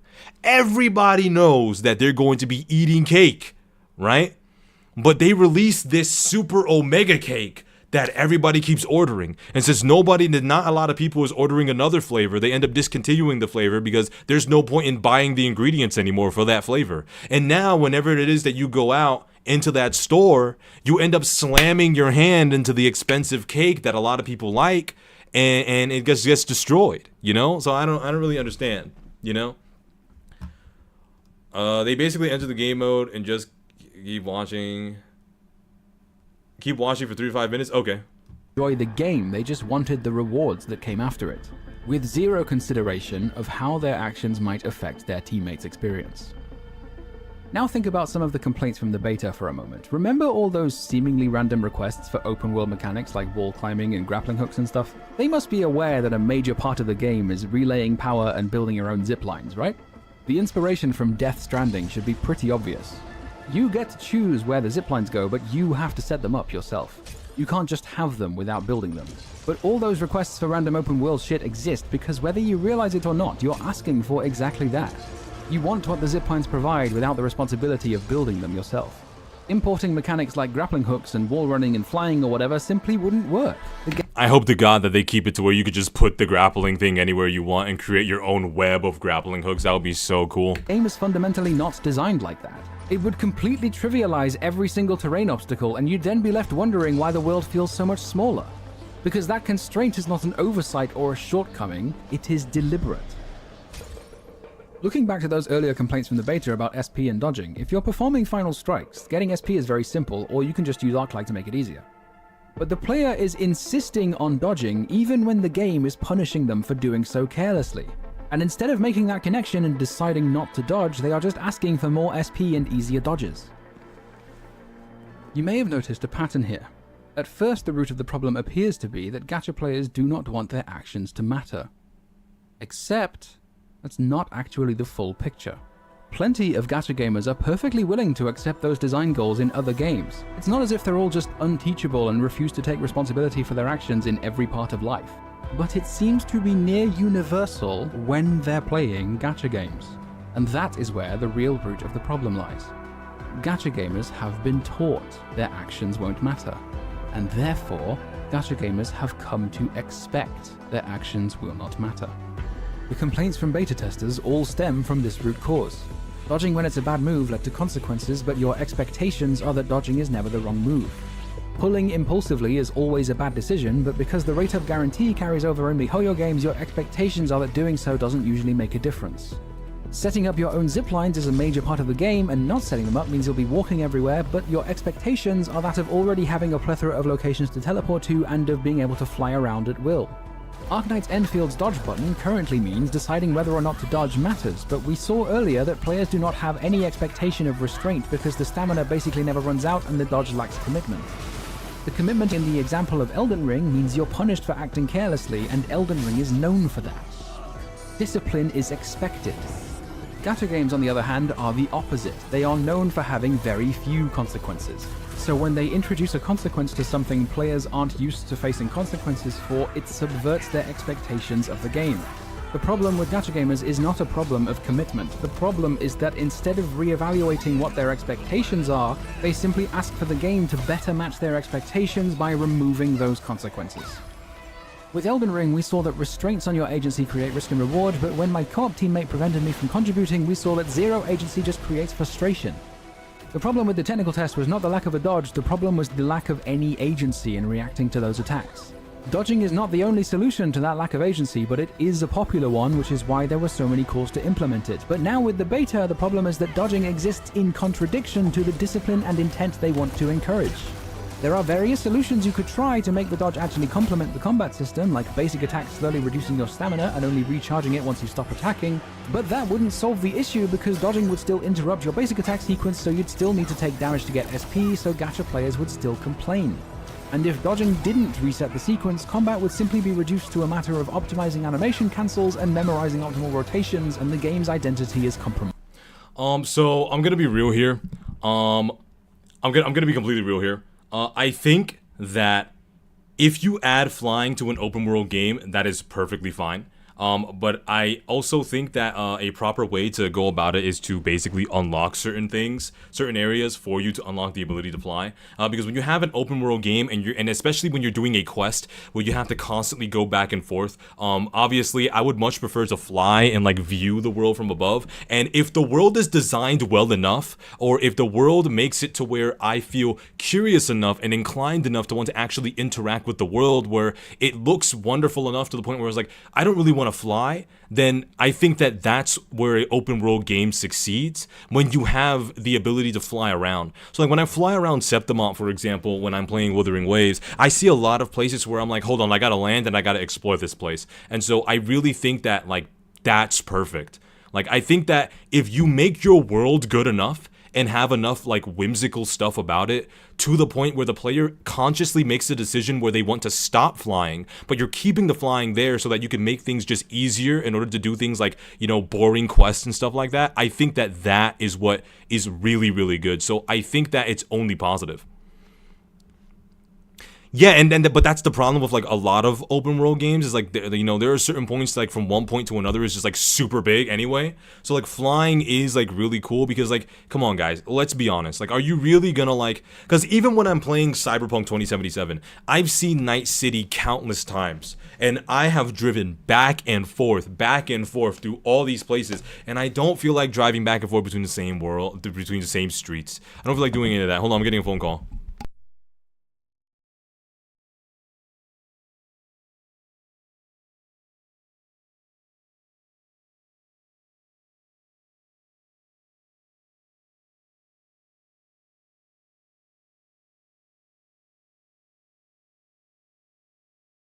Hello?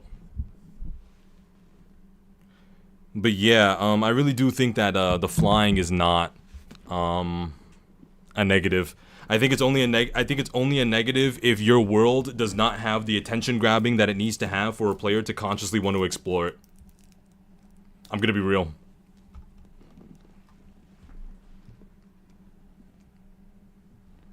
Not every aspect has to be integrated and forced into the world. Yeah, exactly. The game doesn't force you to fly everywhere. It's your choice if you want to fly everywhere. And if you're tired of running back and forth between the same place over and over and over again, then you can choose to just fly so that you don't have to see like all that stuff, you know? And then if you find places that you want to explore, don't fly. Explore it on foot. I love it when games give you that option, when they give you multiple tools of exploration. I'll be right back real quick.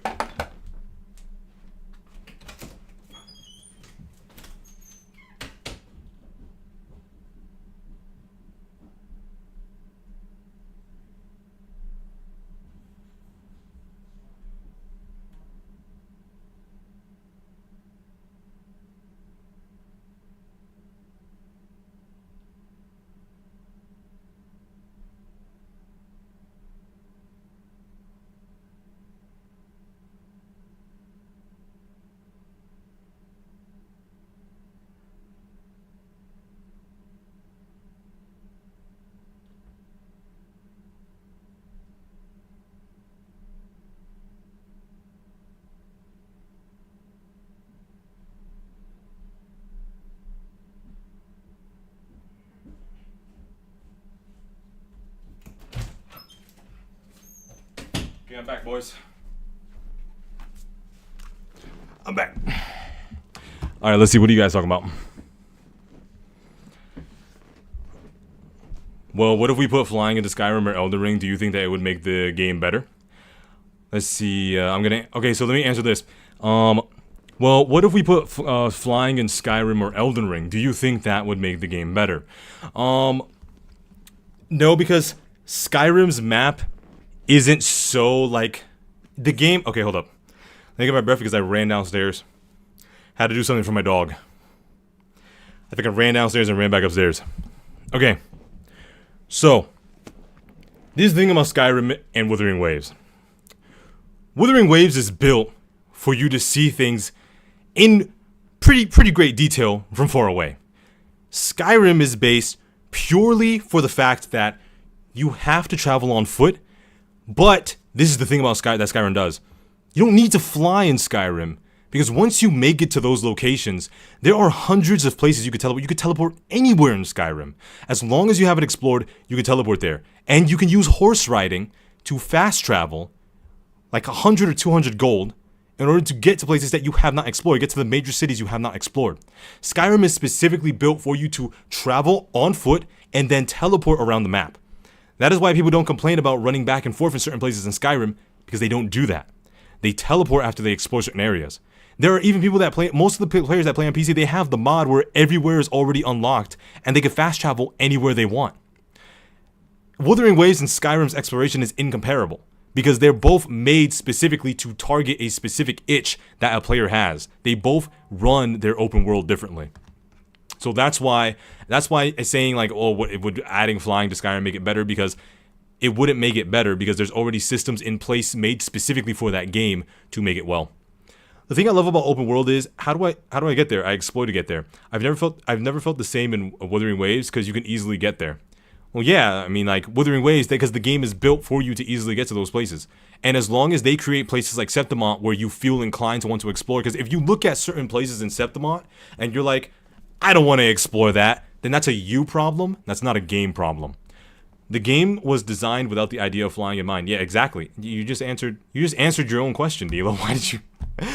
There was barely any quest that leads. Hold on, let me see. I just scrolled down by accident. There was barely any quest that leads into something else, into another thing. Having flying in an open world, yeah. I mean, the quest, they know that fucking doing side quests is boring as fuck a lot of the time. Like, so like there's like hundreds, maybe even fucking thousands of side quests to do that they have like logged for every update. Like, obviously right now we have hundreds, but like pretty soon we're gonna have thousands of side quests. So I think creating thousands of places to walk around in and explore inside of, that's why we have the exploration missions instead, which I think is good enough. For Wuthering Waves, like we're talking about Wuthering Waves specifically because they're made as a specific open world, then you know, having flying in an open world game really depends on the game's design. Yeah, exactly. If you added flying in Elden Ring, it would take a lot from it, would it not? Yeah, because Elden Ring is not made for you to fly around in. In Wuthering Waves, the game literally marks chest locations and quests on the map, so being able to fly there literally have no downside since you can get there anytime, and you can also just like walk there if you really want to. It's not about adding flight to make it better. It's about flight in a game designed for flight is the best way to do it. Yeah, exactly. You don't say elemental reactions are great in every game because, and every game should have it as a baseline just because I enjoyed it in Genshin. Yeah, exactly. Hold on, I gotta scroll up again. Let me see. I assume instead of saying yeah, but ooh.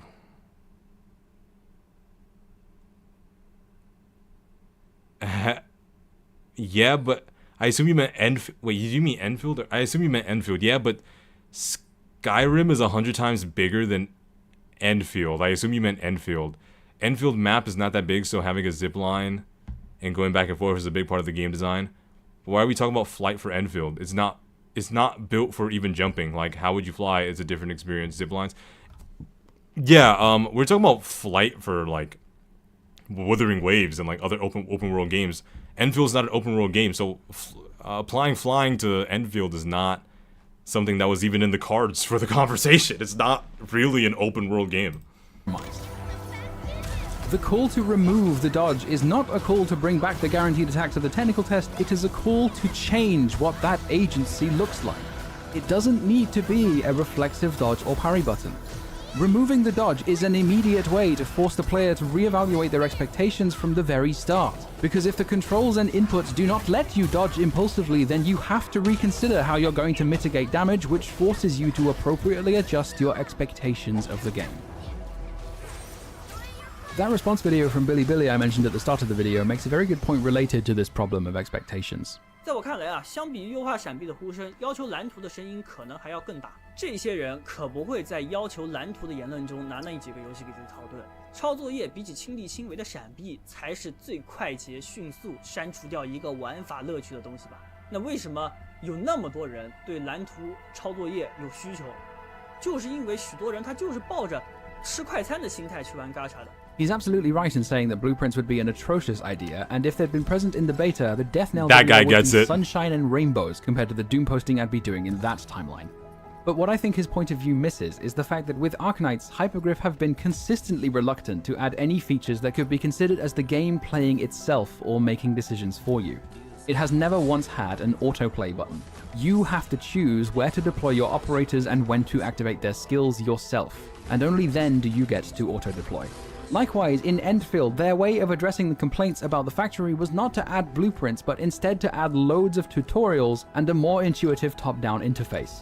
The core design philosophy of do-it-yourself remains just as clear, which is why I don't think pre-made blueprints will be added anytime soon, let alone the ability to copy them from other players. But nonetheless, he is right. Those demands for blueprints will grow louder and louder because gacha players only want to eat fast food, the meal without the responsibility of cooking it. And to build on the analogy further, fast food might be convenient and tasty, but if you grow accustomed to it, serious health implications aside, cooking your own food will start to feel like a chore. Hypergriff have said they consider the infrastructure and automation to be the focus of the game, explicitly citing games like Factorio and Dyson Sphere Program as successful examples. But those games have an innate filter in having an upfront cost.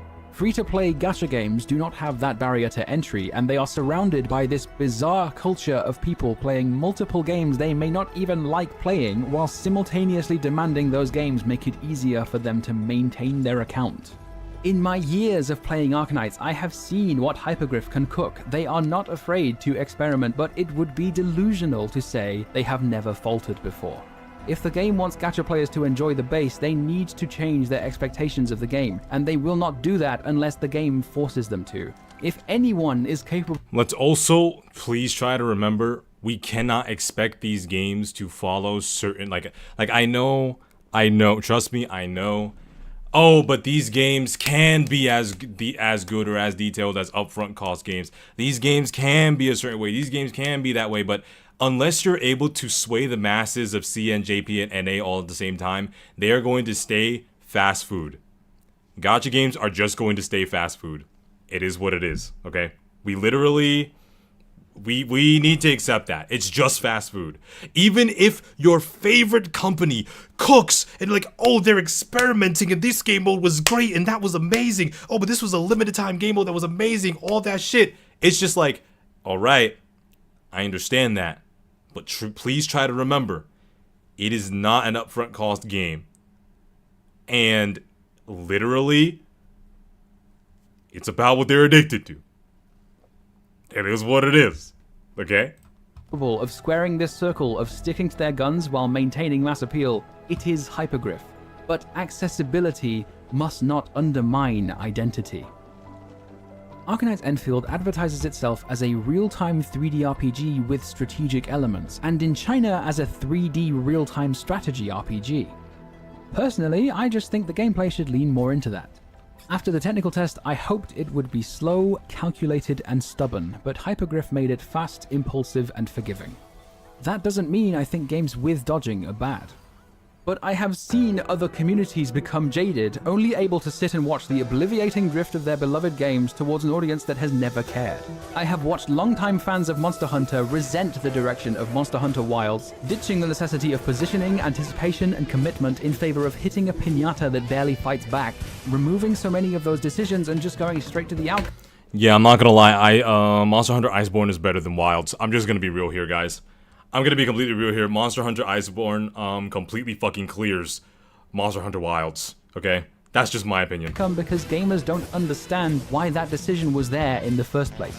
I have watched so many Endfield alpha and beta testers openly demonstrate they have precisely zero understanding of why some features and mechanics simply wouldn't work in Endfield, only able to draw upon experiences from some combination of Genshin Impact, Honkai Star Rail, Zenless Zone Zero, Wuthering Waves, end of list. Openly stating they have no interest in the Arknights IP whatsoever and just want yet another iteration of the same game while consistently pretending to care about the game's success. You might have heard a quote attributed to one of the lead designers of the Civ series that gamers will optimize the fun out of a game if given the option to, even if it ruins their experience of the game. But no other subculture of video games, not a single one, will not only ask for that option before the game is even out, but openly ask for the literal backbone of the game to be removed, just because they don't personally like it. Do you open Balatro and complain about deck building? Do you open Portal and complain about solving puzzles? If you complain that modern games don't try anything new, then shame them for doing so while rewarding the opposite. I hate to break this to you, but you are the problem. And if you start playing Arknights Endfield and you complain about the infrastructure and the factory, the very things that make it Arknights Endfield, that applies to you. Just make everything Genshin Impact! Big game always means better game! I'm not seeing enough movement. Put more shit on the screen. More big numbers, more random colors, more stupid bullshit. What is this depth you speak of? Aura farming's the only gameplay that matters. Just make my waifu look cool when I press E and Q and take my money. Look at how cool the animation is! Time to build pity! Let's go gambling! Please win? No save! Only win! What do you mean building pity isn't a thing? All my friends build pity, obviously it's a thing, you fucking idiot! What is this Factorio shit? I don't have that kind of autism. I have the kind with no self-awareness or social skills whatsoever. Wow, chat! Look! Boobs! Absolute cinema! Take all my money!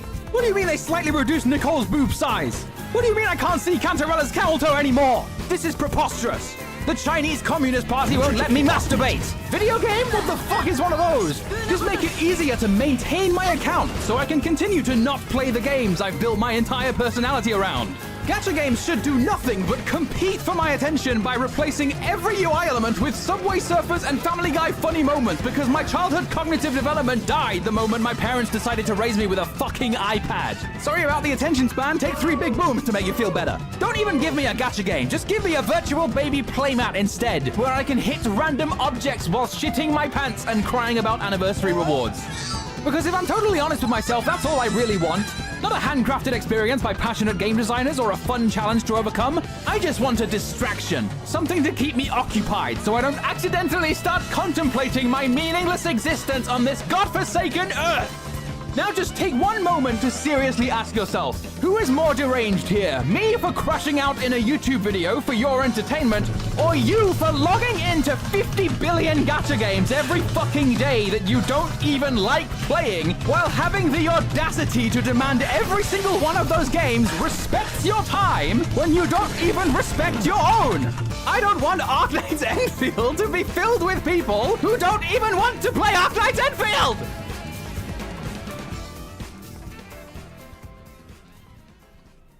Ah, felt good to get that off my chest.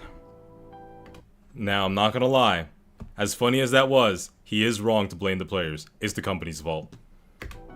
That interview with Hypergriff I cited earlier from G-Cores ends with this paragraph. Innovation is no longer just a creator's aspiration for their own work. It's something the market increasingly demands. Simply improving production standards is no longer enough to satisfy today's players. So whether you want to or not, if you aim to achieve something... Because you guys also have to remember, who was it? Kojima? He literally, for the first iteration of Death Stranding's story, he said, I noticed people liked the game too much, so I changed it. Because you will only truly love something that you have become frustrated with first, and then you will love it.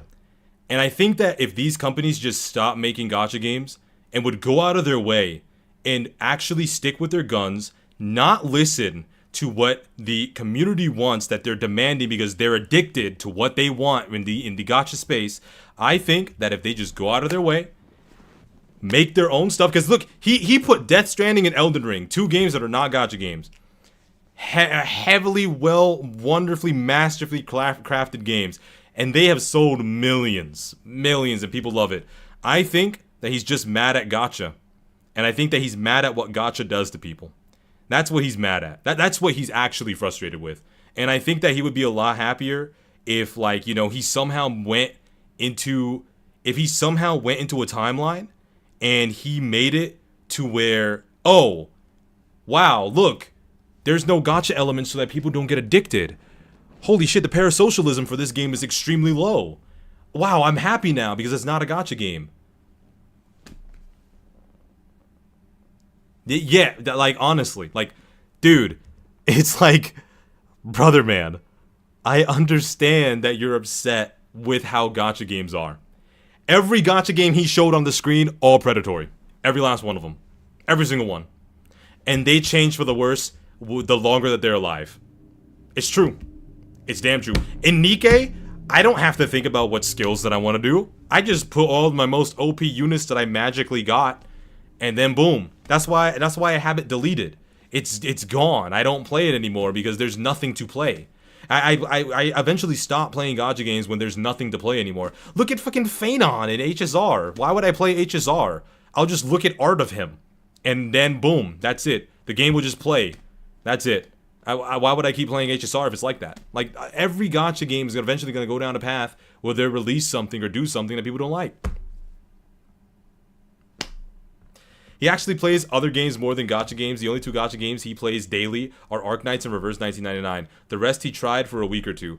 Well, hey, no wonder he's like so like mad, because if he was a part of like the in general gacha space for a long time, yes, I've played Limbus Company.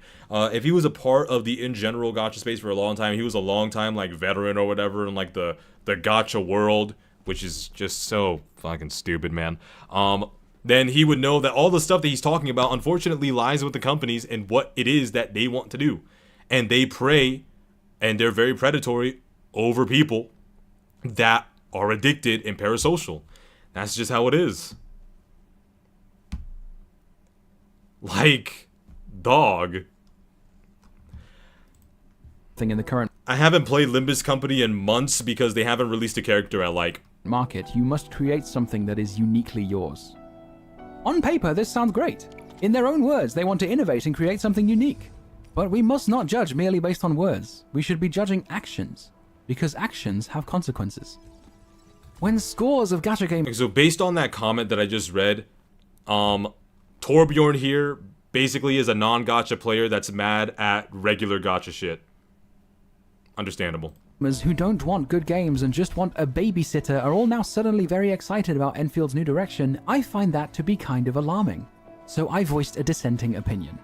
What better time to voice that criticism than while the game is still in development, when it can still make important changes? All that being said, I have cherished Arknights for this long for good reason.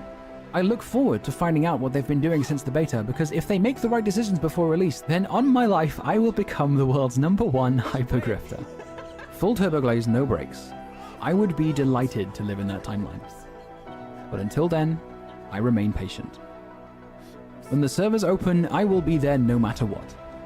Ready to know life Arknights Enfield, ready to experience everything it has to offer. I just hope I will also be ready to cherish it for years to come.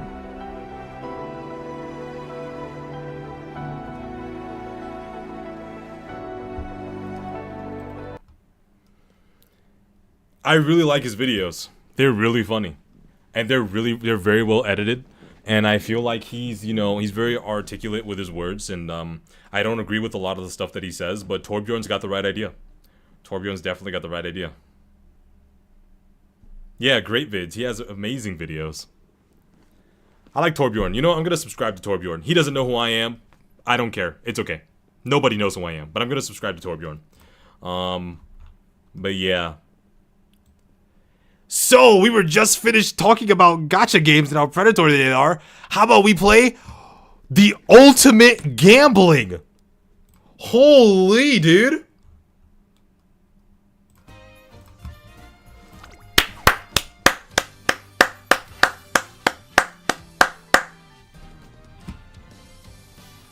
I know who you are, Shoot. Thank you, Dragon. I appreciate you.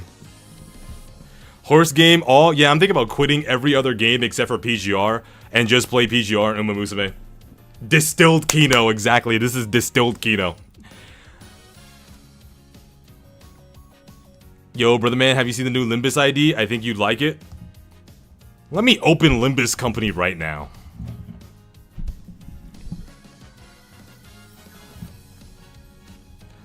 Let me open up a Limbus Company right now. Who's the new? Are you talking about Fell Bullet? Are you talking about Fell Bullet, huh? Finally, horses.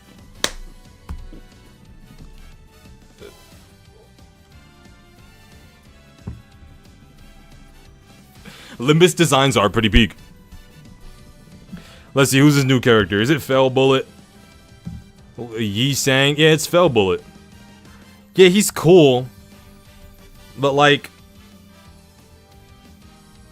he does bleed? He does bleed and poise? I'm saving though to get the Red Eyes Ryoshu whenever she reruns.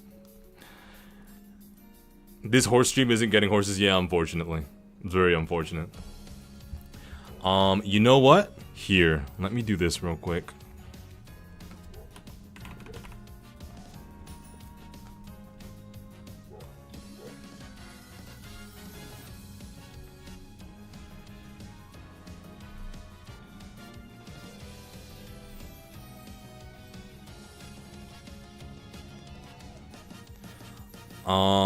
Boom. Wait a minute.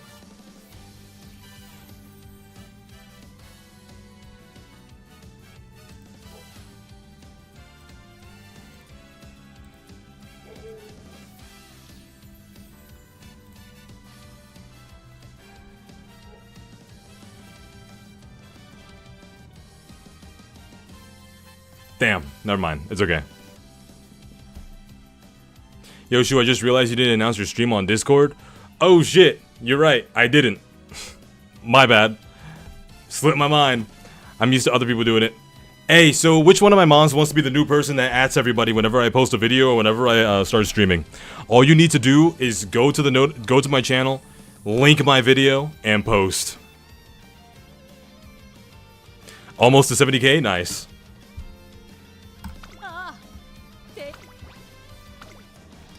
TM Upro. I have nobody built for this bullshit. I'm pretty sure I already did all my daily. Oh, I didn't. Okay, amazing. We're gonna do that. I unvolunteer? Damn. Crazy. So this is what we're working with. This is indeed what we're working with.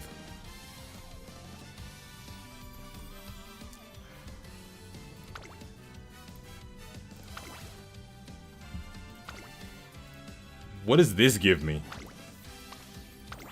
Front runner stuff? What does this give me? Sprinter?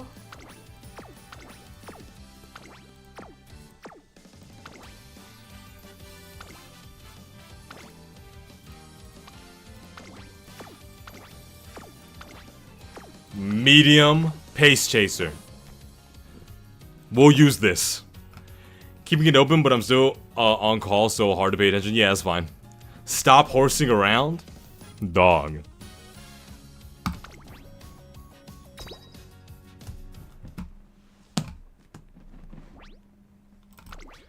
Skip that shit. Skip that shit. Let's do this.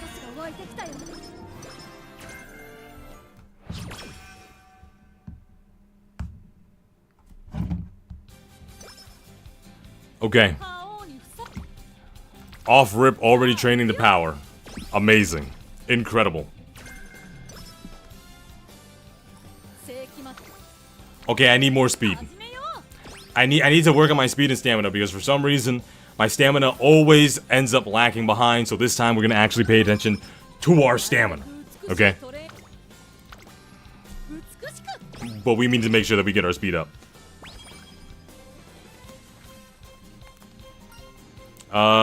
It's all down to the original. It's all down to the whatever. Stamina to spare. Amazing. Work on wit.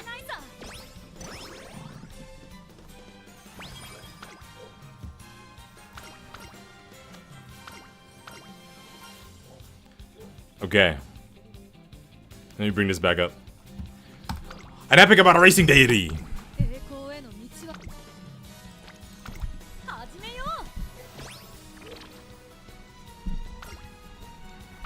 Get all this crap out the way. Get all this crap out the way. Thank you, Devil. I very much so appreciate it. Holy failure. Become smart.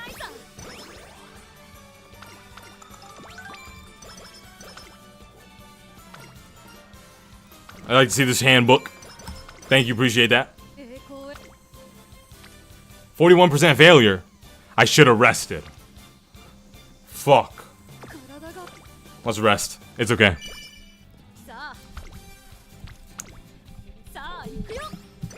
Okay, our power should be fine. We're only gonna touch power when it has the friendship attached to it. That's the only time we're gonna touch power, okay? We have mad power for no reason. Why don't we take some close-ups? I want more skill points.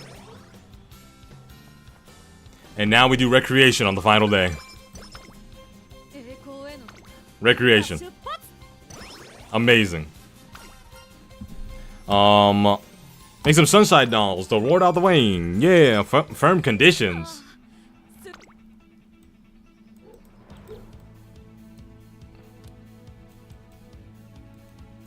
You know what? We're gonna go with stamina. Stamina to spare. We're just gonna review results. This is just a beginner race. How do you play this game? Is this like Dragon Ball? Tap the screen to gain power levels. I mean, kind of. Opera is so extra, I love it. Basically, you're just training every one of your stats for the bosses, which are the races. And basically, you have to make sure that your Umamusume is well-rounded and plays to their strengths, and you just win races. But this is the beginner race, where you just skip it. First place, as you can see.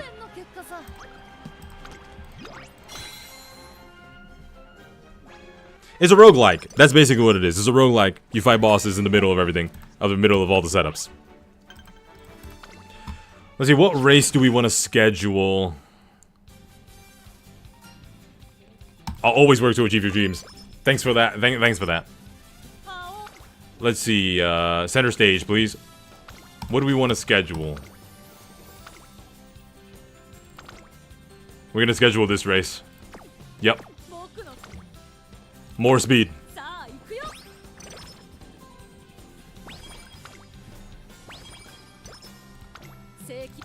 More speed.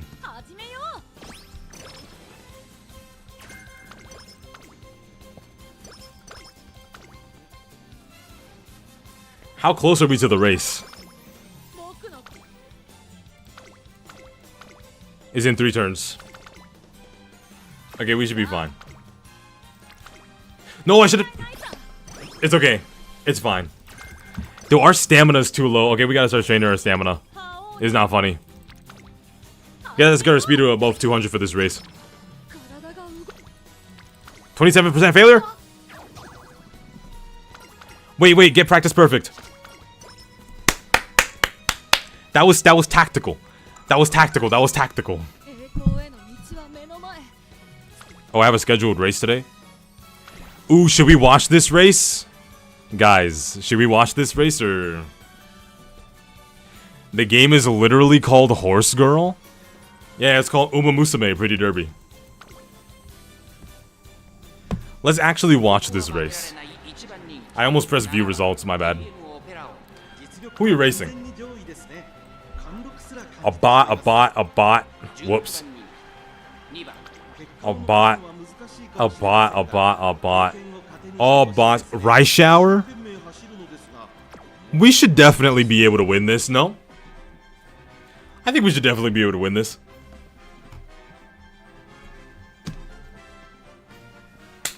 Here we go, boys. It begins. It begins. Open! For your stakes, Nakayama Turf, 2,000 midada.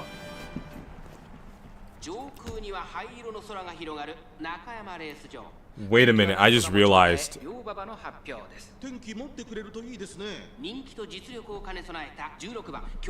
the fuck?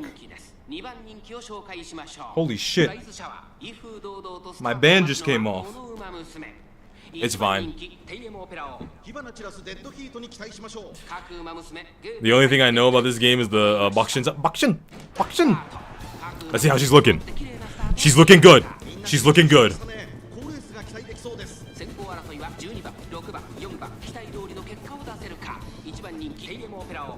Why is she so far ahead?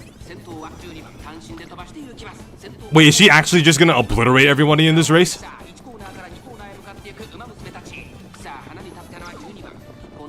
And she's rushed. What's her facial expression looking like? Okay, she's still looking locked in. She still looks locked in.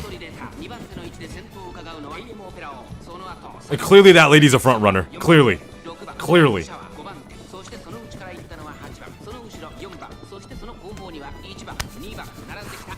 Just get drugs, bro. Cheat. She's just that fast. True. I feel like the lack of stamina is gonna get her, though. She's passing her up.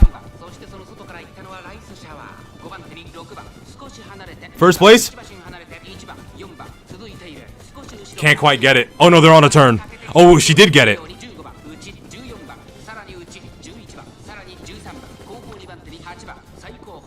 What the fuck? This early race must be easy eats for her. God damn. Oh, she's locked in. Oh my god, Rice Shower's right behind me.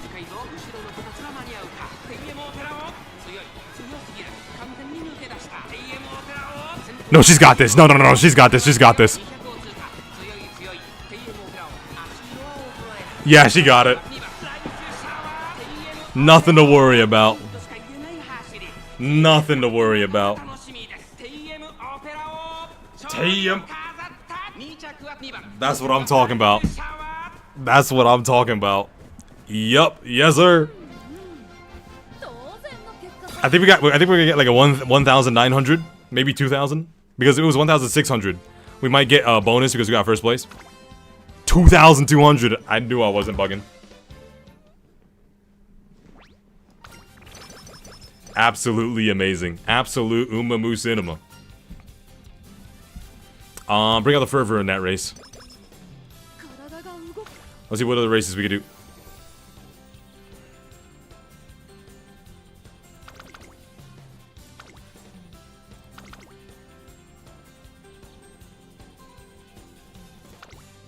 Wheel schedule. We're gonna do the Erica show. Or should we do Hopeful Stakes? Wait, should we do Hopeful Stakes, guys? Or should we just like auto run this one? Should we auto run this, or should we just go straight for the Hopeful Stakes? We only need 1,271 fans to go.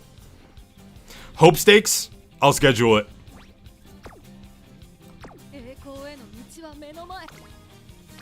Let's get more wit. Go all out? Okay, bet. We'll do the Hopeful Stakes. Her hairstyle? Amazing. No, I'm not gonna risk it. I'm not gonna risk it. I'm not gonna risk it. It's okay. A Falcon!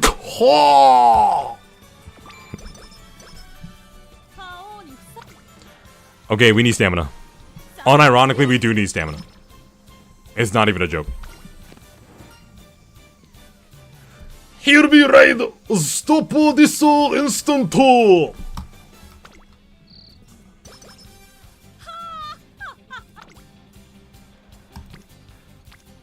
Let's get 200 stamina and then let's get some guts.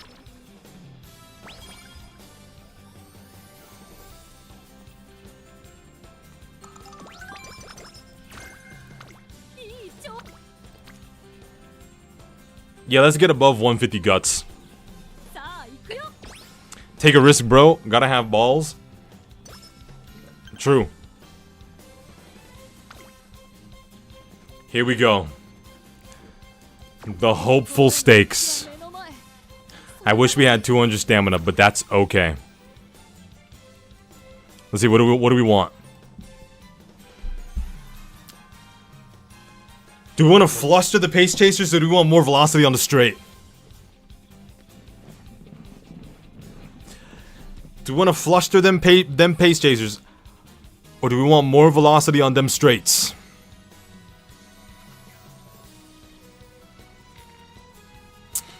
I do go against a lot of other pace chasers in this career. I really do.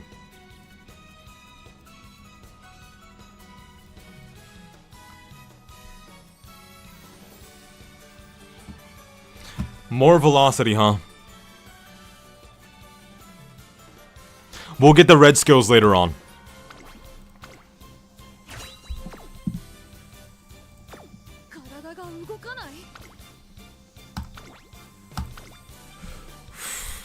The Hopeful Stakes.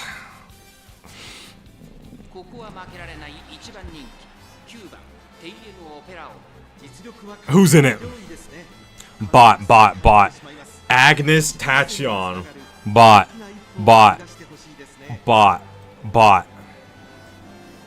Me. Bot.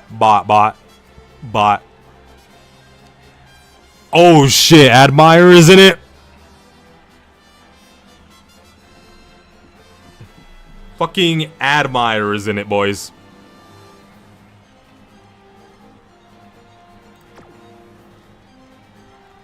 Three symbols, number one favorite. Dance Vittoria, Stamina Despair, Pace Chaser Shade Rays. We got this. Just lock in, everybody. Hopeful Stakes time. Have a good one, Atch. Thank you for stopping by. Hope you enjoy the rest of your day.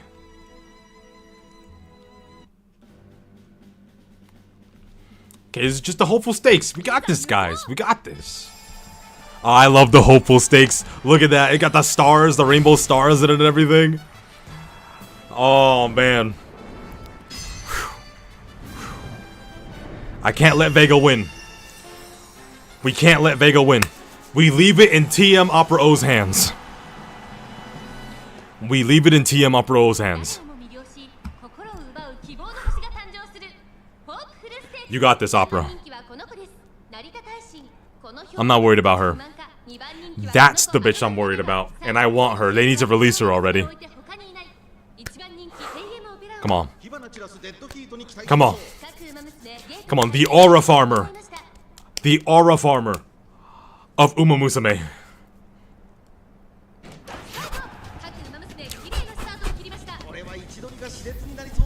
Yo, the theme for this race is so good.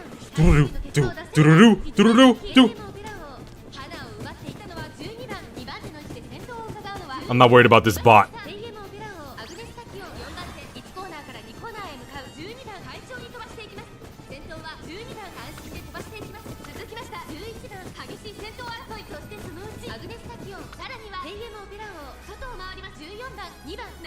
Tachion's gonna burn herself out. We're gonna get halfway through and Tachion's gonna burn herself out. Admire Vega is the one that we have to worry about. She's the one that we have to worry about the most.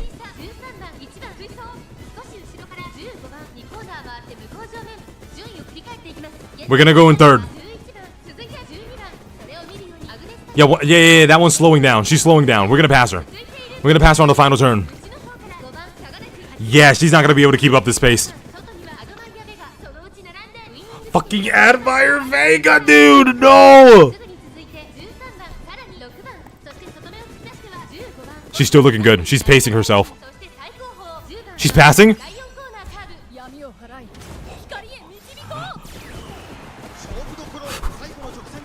Oh my god. Pass. You gotta beat Agnes Tachion. Beat Agnes. Come on. Oh, beat her, overtake her. They're battling for first.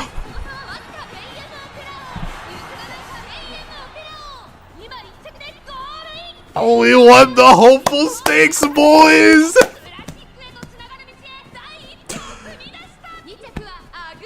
Everything I predicted happened.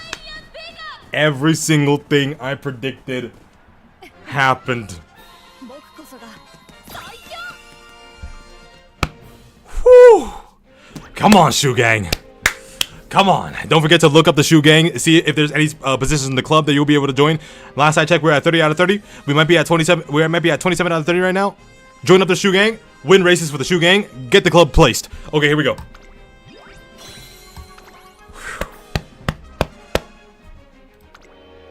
Oh my god. So good.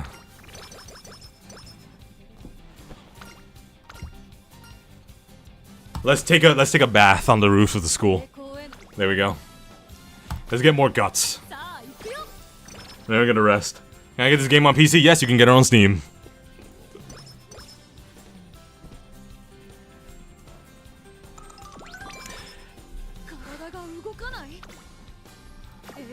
We're gonna rest.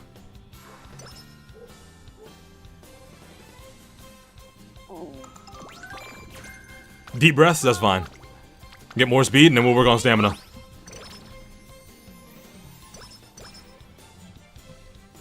Club might be full though, so you might have to hurry. As the overlord wishes, this is fine.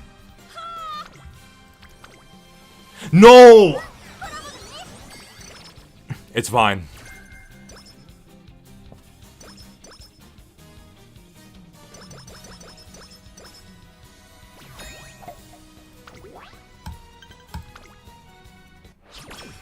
We're resting, then getting stamina.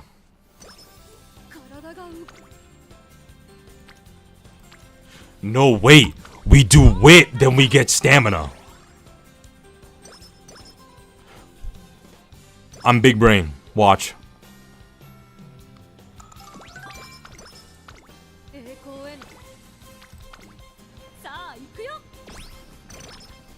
We got it. We got it. Inspiration time. Inspiration time.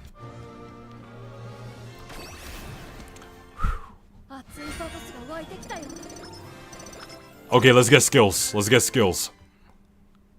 Here we go. We're at 103.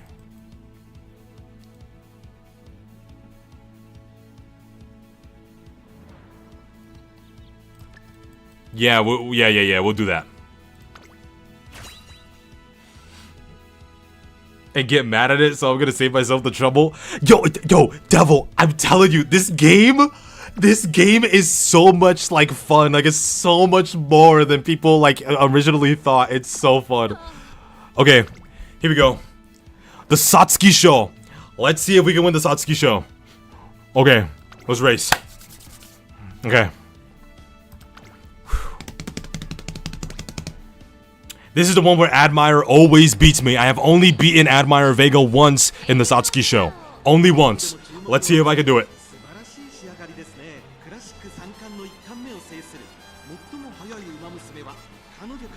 And she feels good! Seiyun Sky? She's missing 2 symbols, so we're not gonna worry too bad. Seiyun Sky has mad aura, though. Seiyun Sky, aside from TM Opera O, might have the most aura in this race. Teo's in this race. Narita, gold ship. And she feels great.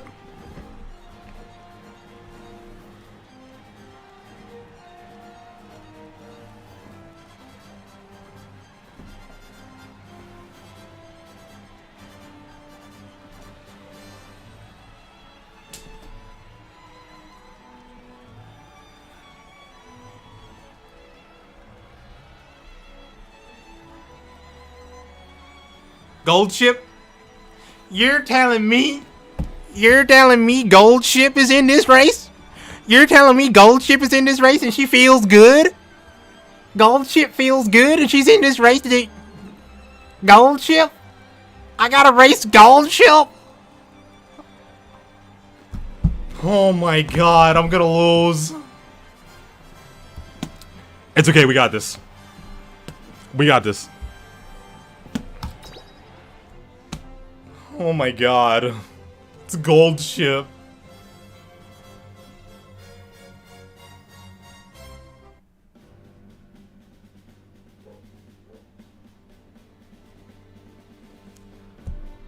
Here we go, guys. We're the #1 favorite.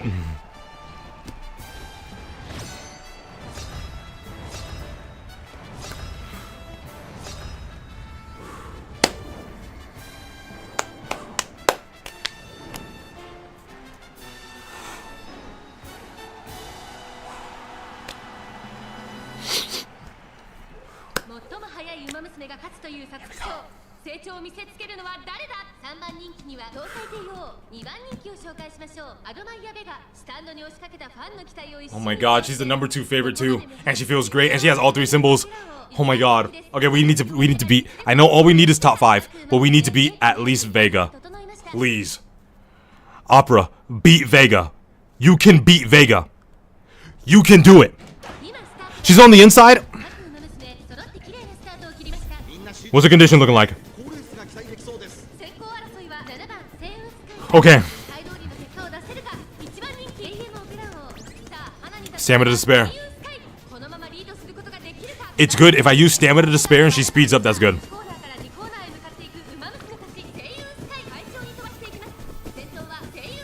Seiyun Sky has so much aura.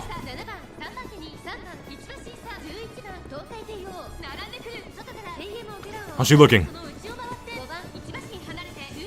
We're disorienting the ones in the back.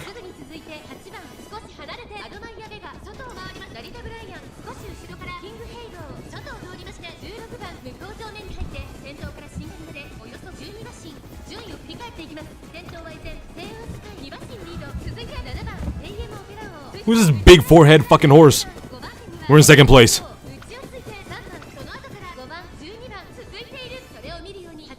On the final corner. Opera, pop your ultimate. Opera, pop your ultimate. Don't let Vega pass you. Vega speeding up.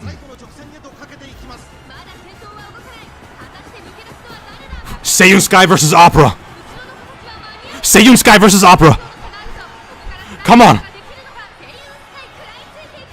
Oh my god. Say.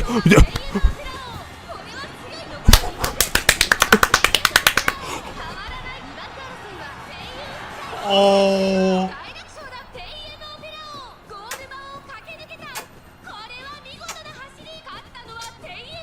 Oh my god.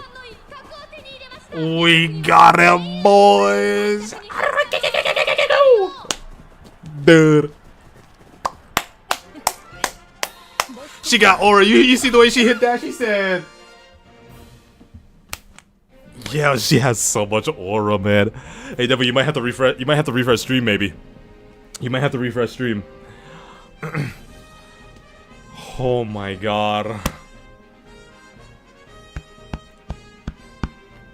Thank you guys for cheering on my opera. I appreciate you. I appreciate you.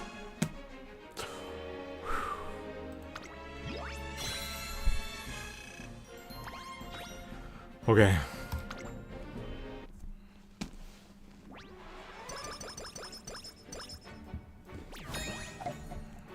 Okay.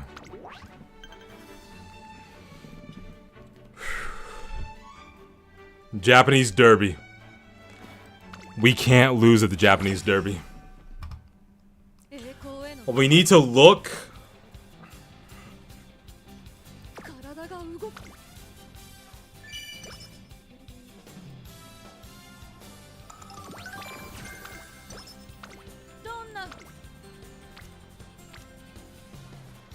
We have enough power.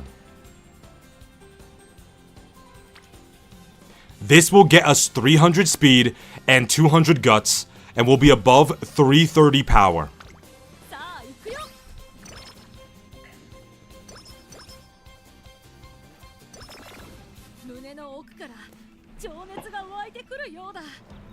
Why did her mood go down, Opera? What happened? What happened that made your mood go down? Oh, look at the time. I must set off for training. You speak to me, beautiful flower petals? Yes, I hear it clearly. Look upon me, O gorgeous overlord. I wish to adorn you, O wondrous overlord. Alas, forgive me, pretty flowers, for enticing you with my corruptible charm. Accept this compensation. I will offer you my time, through which we may speak together. Oh, hello. Which flowers are you looking for today? Every single blossom in this establishment, naturally. And so, TM Opera O skips her training session to speak with all the flowers in the shop.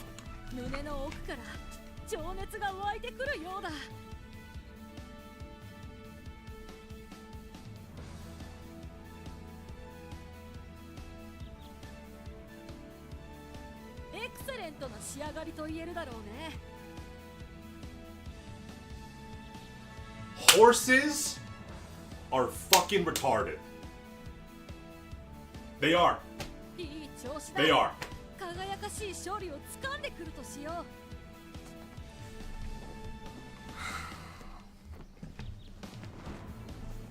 And she's gonna do this in the Japanese Derby. She's gonna do this to me in the Japanese Derby.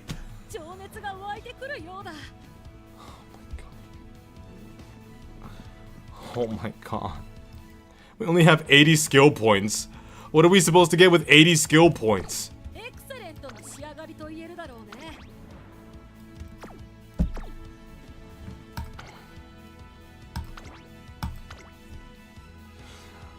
I fear we may be cooked.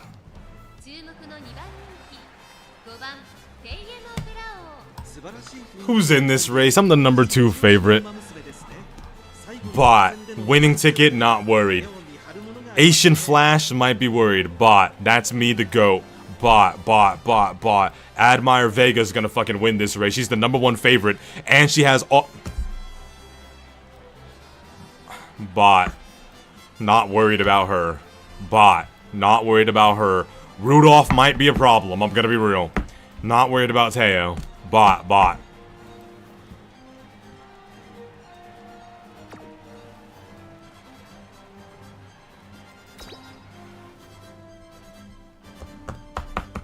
Just lock in? True.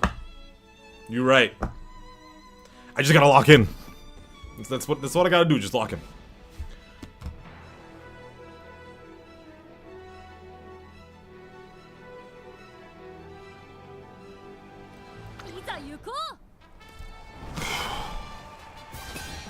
It's the Japanese derby.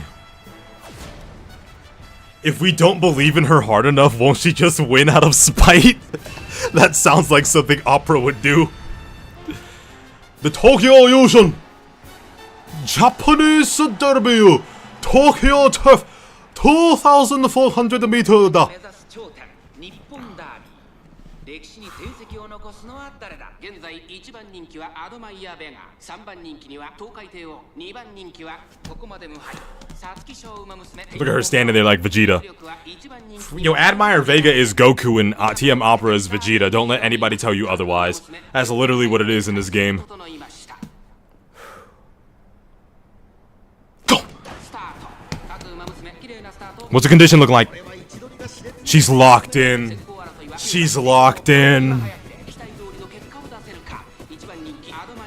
She's locked in.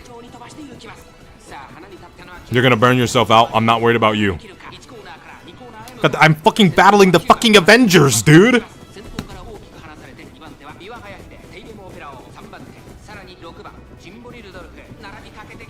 Working those corners really good.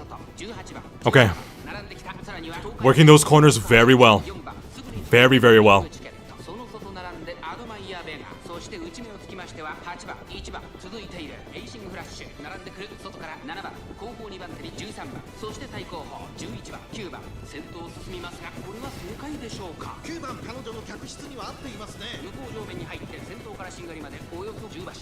What is she looking like? She's pacing herself. I can tell by the shape of her mouth. She's pacing herself. She's gonna activate her ultimate in this race. Guaranteed she's gonna activate her ultimate in this race. She's gonna battle for first place against Rudolph. Vega might pass everybody though.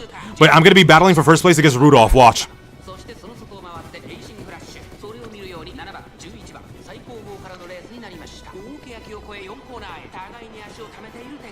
Yeah, here comes Rudolph. Here comes Rudolph. Here comes Rudolph. Okay, here we go.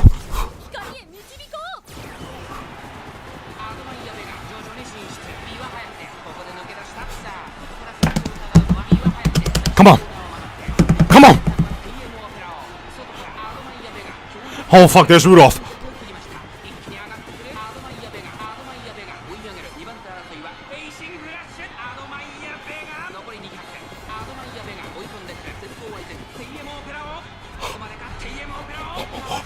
No! I fucking knew Vega was going to fucking win. I fucking knew. I knew Vega was gonna get first.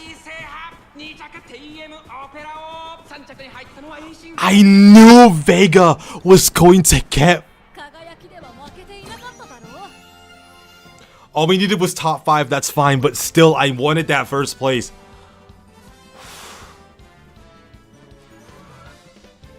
That's why I want to pull Vega. I know, that was so messed up, bro. Oh my god. If Opera was feeling great during that race, she would have won. But no, she got distracted by motherfucking flowers.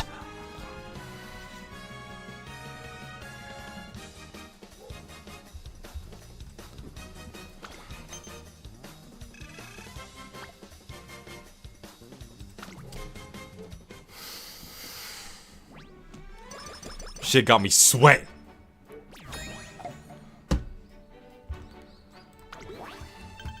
We need top 3 in the Arimakina.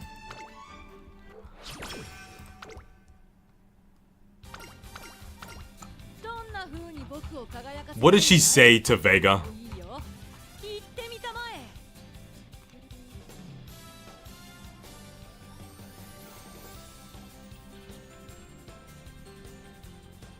I don't even fucking know what she said to Vega.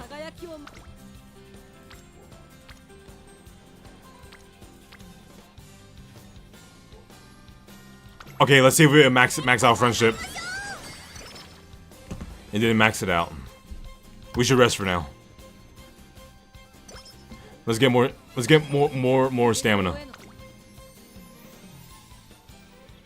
We don't need more power, girl. We can max that out. We can max that out, actually.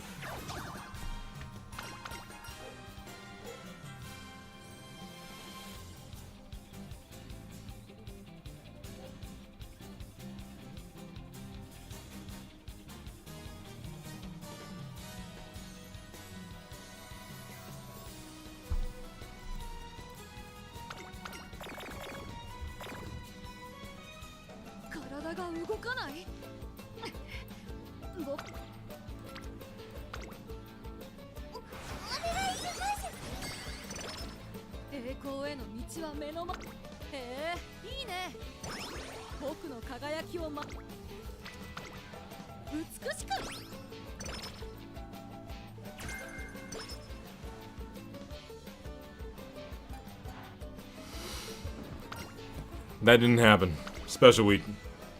Yeah, more power, that's fine. We don't need to touch power anymore.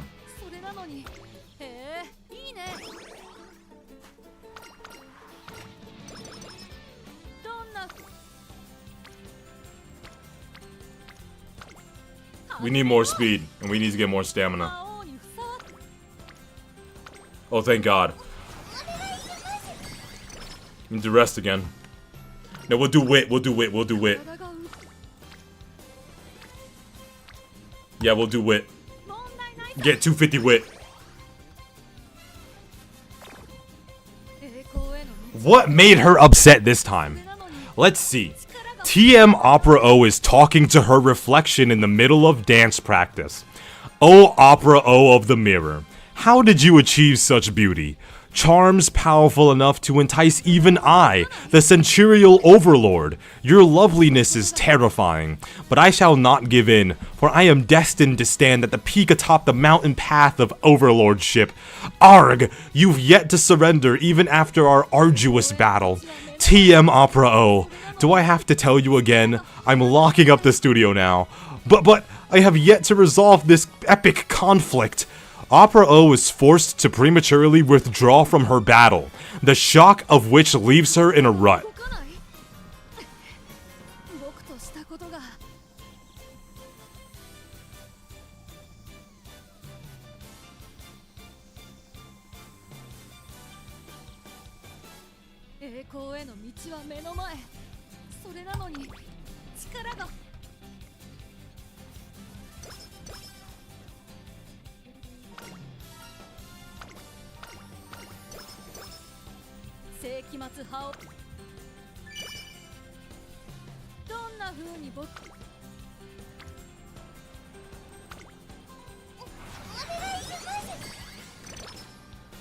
Let's get recreation and then we train speed one last time. We're trying to work on speed. That's actually perfect. Now we have to do recreation. We have to. She needs to be great for this because we're low on our stats. We'll have time if we hurry. More speed. That made up for it. It depicts the it depicts the strength of Overlord. Plus 20 wit, that's fine. Skills. 156. Moderately increased velocity in the final stretch after passing another runner 3 times late race. Yup. Okay, yeah, that's what we need. And then we'll get this red skill next time. Schizophrenic horse ass. Yeah, man. We are at 280 wit. I would prefer if that was at 300. We are at 342 speed. That should be 350. Our power is fine, and our gut should be 250. We are below what we should be at for the Rimakinen, but if we play our cards right and our skills proc when they should, we should be fine. We should, at the bare minimum, get 3rd place. So let's hope and pray she gets bare minimum 3rd place, but we are aiming for 1st place, guys. 1st place. The Rimakinen. This is our rematch against Admire Vega. We have to get top 3.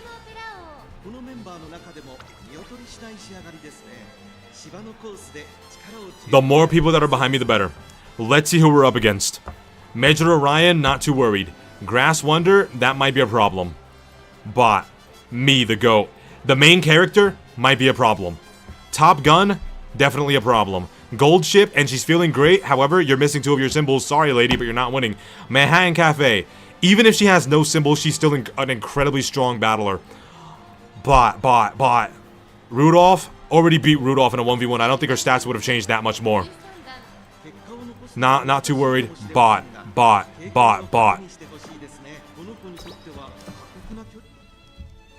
Okay, here we go.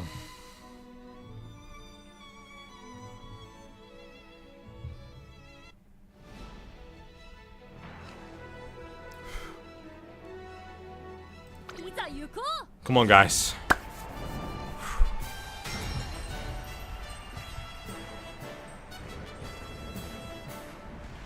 Yeah, that's what I'm saying. The Arima G1 の Arima 記念中山タルフ2500 meter だ。あなたの夢、私の夢は叶うのか。さあ、1番人気の紹介です。グラスワンダー、続く2番人気はスペシャルウィーク、皐月賞馬娘テイエムオペラ王3番人気です。Competition is tough. The competition may be tough, but we're tougher. 出走の準備が整いました。スタートです。各馬娘、綺麗なスタートを切りました。これは位置取りが熾烈になりそうですね。 Here we go. 先行争いはマヤのトップが3番テイエムオペラを期待通りの結果を出せるか。1番人気グラスワンダー。 Okay, it's okay if one of the most adorable characters in this game is in first place. She's a front runner. She's supposed to be in first place for the beginning of the race.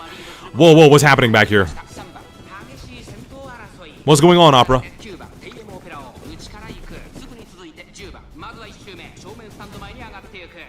Wait a minute. Wait a minute, her mouth is closed. She's not sweating it. Wait a minute.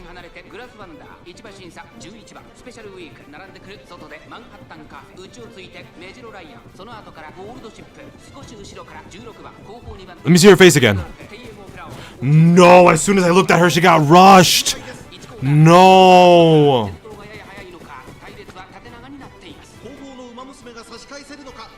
She's used spare tank.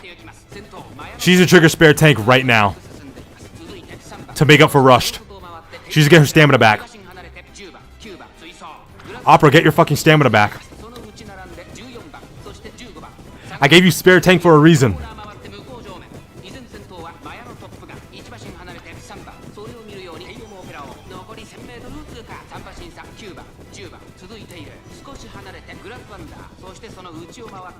She is in second though, but she needs to get her stamina back if she wants to win this final spurt.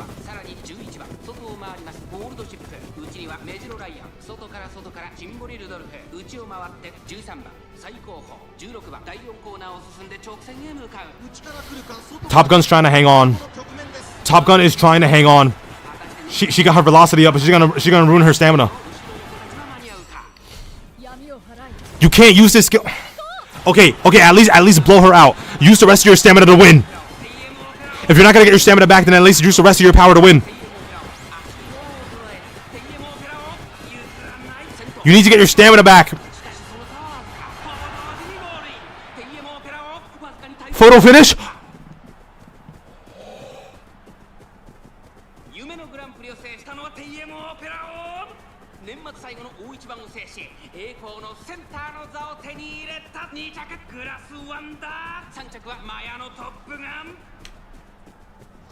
We got the fucking she hit him with the Psycho. Oh my god. Oh my god. She actually clutched it.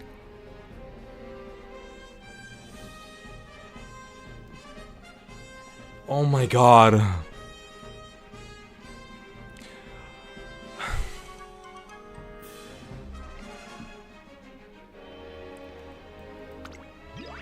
We need to work on our stamina. That was too scary. We need stamina like now. We needed stamina yesterday.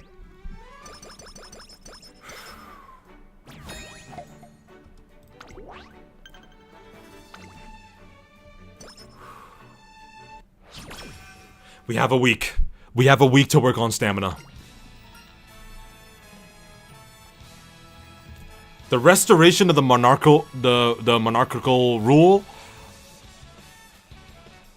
Title change to Demon Lord because we're gonna be on demon time for the rest of this race.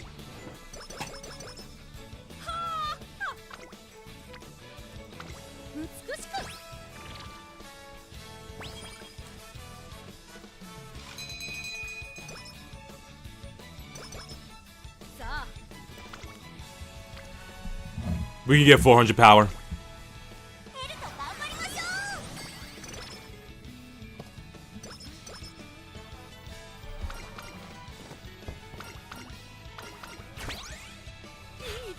Her ultimate leveled up. That's amazing. Let's work on speed.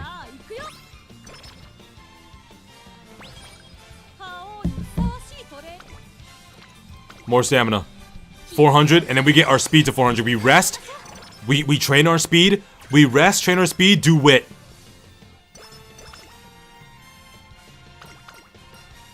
I would perchance.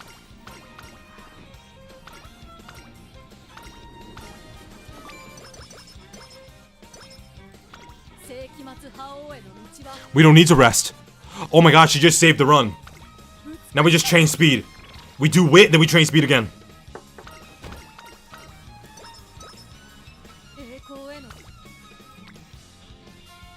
We don't do wit.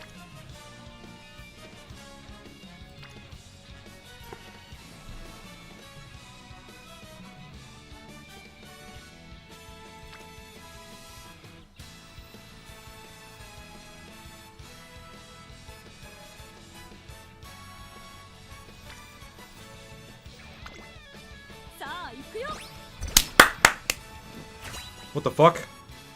Oh fuck. My bad, hair. I didn't even do you like that.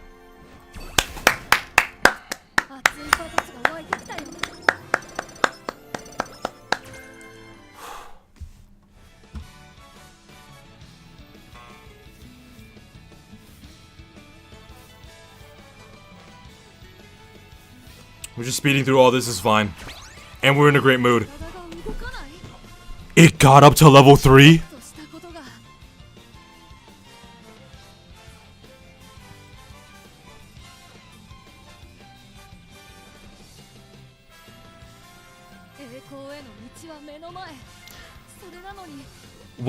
We'll do this. Should we rest or do recreation? Because there's a chance that in recreation we might be able to, like, you know, get energy back.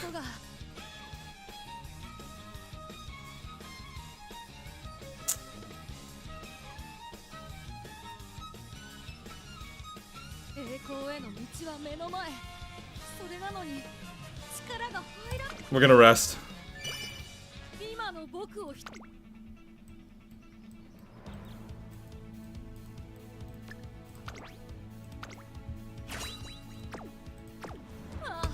Okay.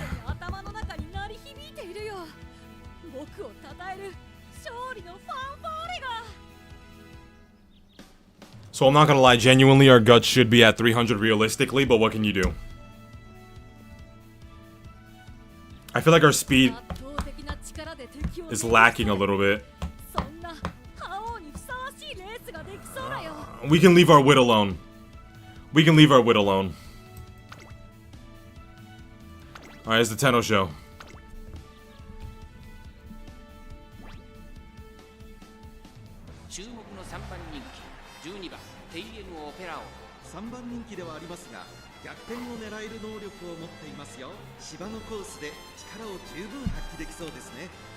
We might not win this.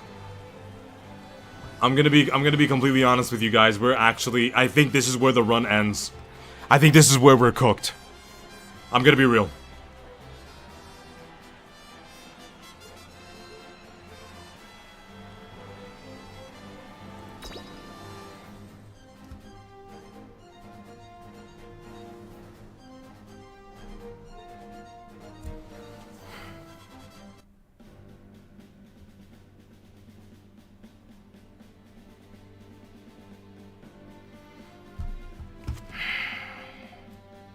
Oh my god. Mejiro, my queen! My first horse.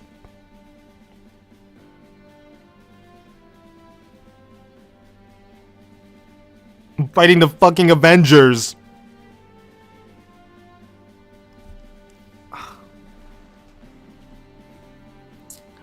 Yeah, I want to believe, but I'm fighting the fucking Avengers, dude. I'm fighting Rice Shower, Gold Ship, Super Creek, and Mejiro McQueen. And let's not forget fucking Top Gun and Rudolph and fucking Teo.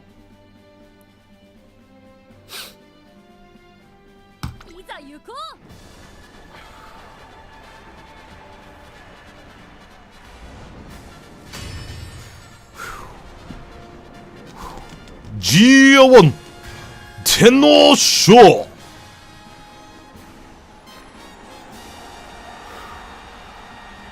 Spring Kyoto Turf 3200 meter だ。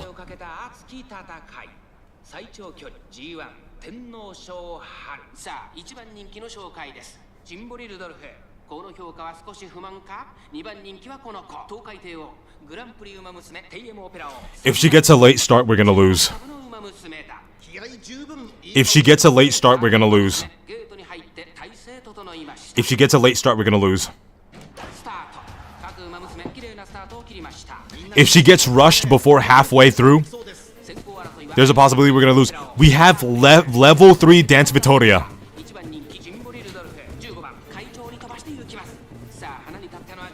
She's panting.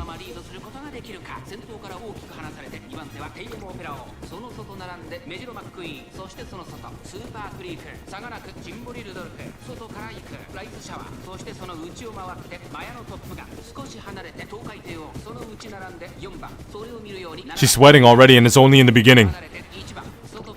She's sweating and it's in the beginning.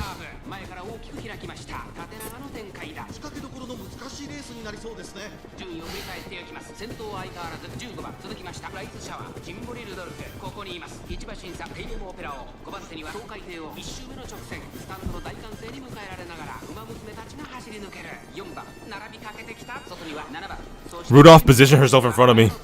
I think she's trying to. She's gonna try to activate her ultimate. If we activate our ultimate, we do have a level 3. She's gonna try to activate her ultimate at the end if she stays in front of me. We can't have Rudolph stay in front of us. We have to pass Rudolph. Where are we? We have to pass Rudolph. We're halfway. We have more than enough time to pass her. Rudolph's velocity just went up. Flustered pace chasers, they're gonna slow down. They have to slow down. There's no way that they have that much stamina. She looks a little bit more composed. Rice Shower is locked in.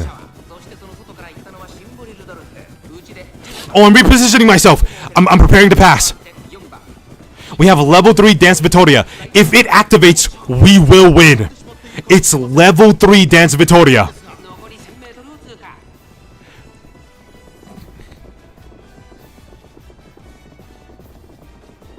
Where did this speed come from?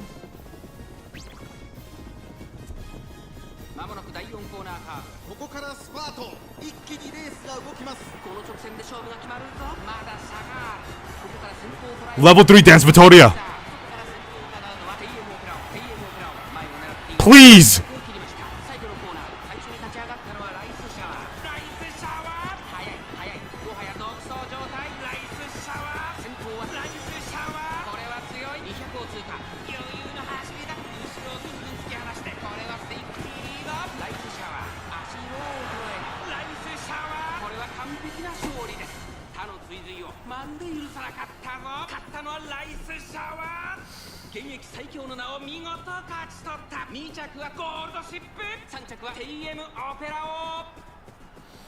She needed to activate her fucking ultimate, bro. She didn't activate her ultimate. Serious? She could have won. We have level 3 fucking Dance Vittoria and she did not activate it. Opera. She just threw just for fun.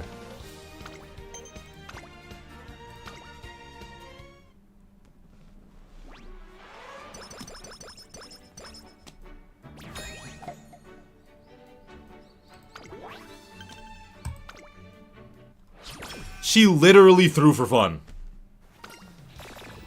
And her mood went down. What made you upset this time? TM Opera O and I are having a meeting when, by the heavens, my apologies, it seems yesterday has left a lingering effect on me. What were you doing? En route to the academy, I found myself in the rain's sweet embrace. I indulged said opportunity until I arrived at the dorm. The exhibition we wove together as both magical and rife with passion. Even now, my head still spins from the spectacle, the heat pulsing through my whole being. Oh, how I wish you could have seen it. Trainer, And then she laughs, and then she sneezes because she got sick. Congratulations.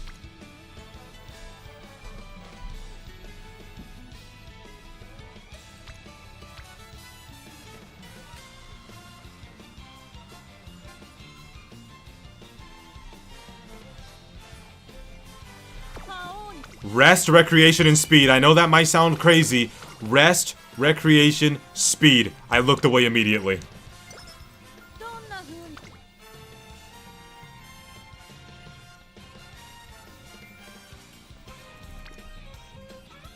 It's already maxed out. That's bait. That's bait. That's bait. It's already maxed out. That's bait.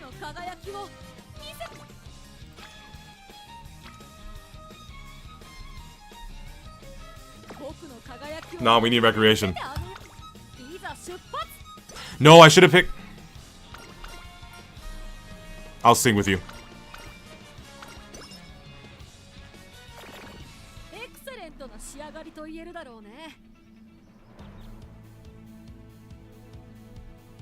She threw. What did she do this time?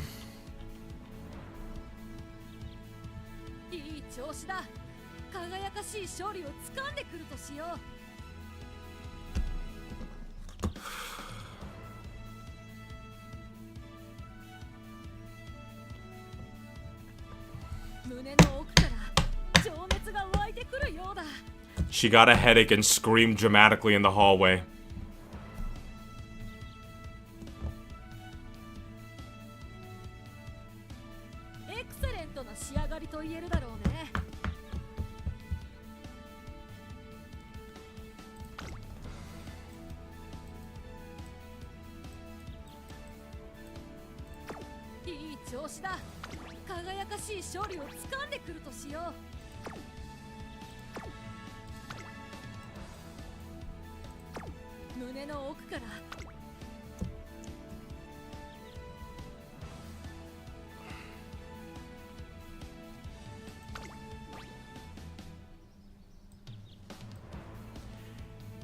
Your trainee has what it takes to be a contender. Not a top contender, not a poor contender, just a contender. I've never seen this strip of dialogue in my life.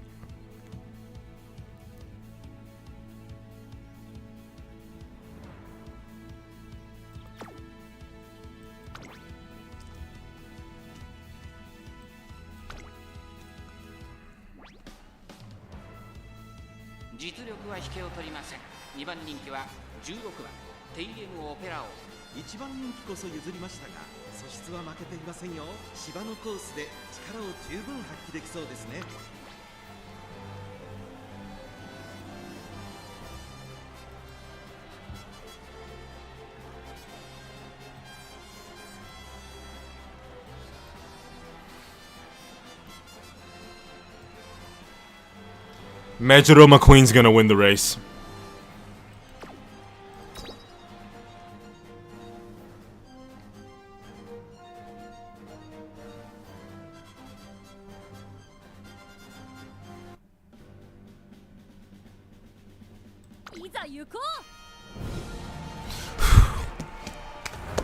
G1.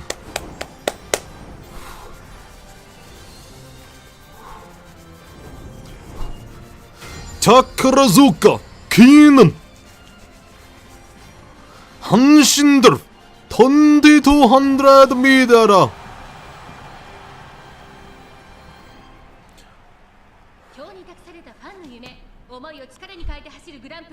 Here we go. Here we go. Straight to the glue factory, huh?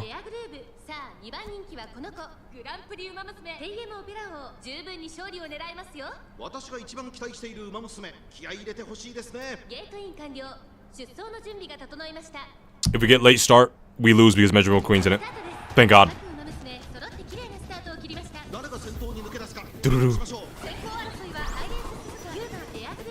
Stamina just... Use that at the end of the race, girl. What's she looking like?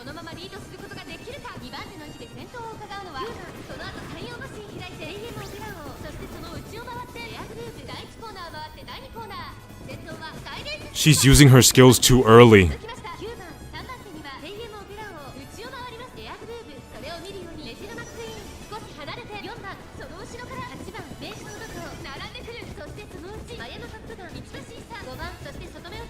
You don't have to position.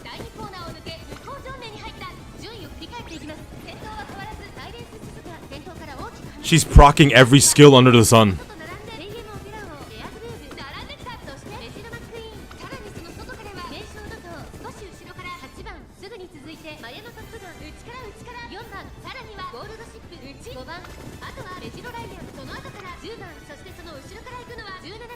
I think she might have used too much of her skills.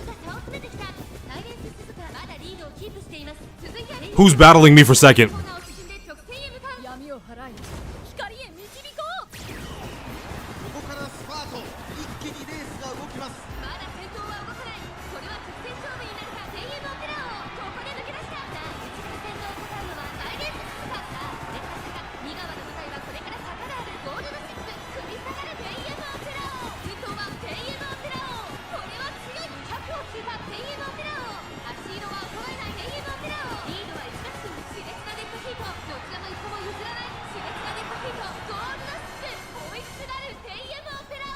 First fucking place, let's go!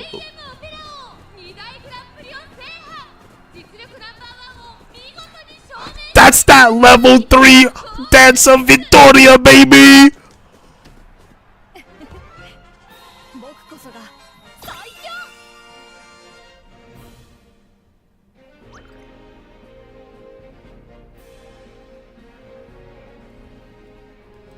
Oh my god. Oh my god. My strats are actually working. Oh my god.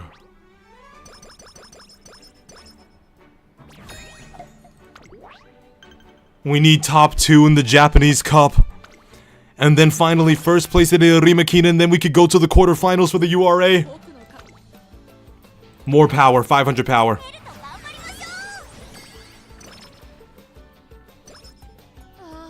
More speed. We need 500 speed.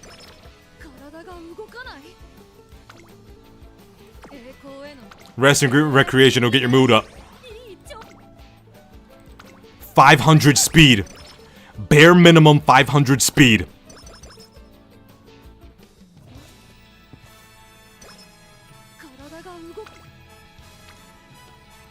Let's see. We got it. Okay. We don't need to train guts. Rest. 500 speed, that's what we need. 500 speed. We need 500 speed for this. Our power is fine. Our power is fine. Why did your mood go down? Explain that to me right fucking now.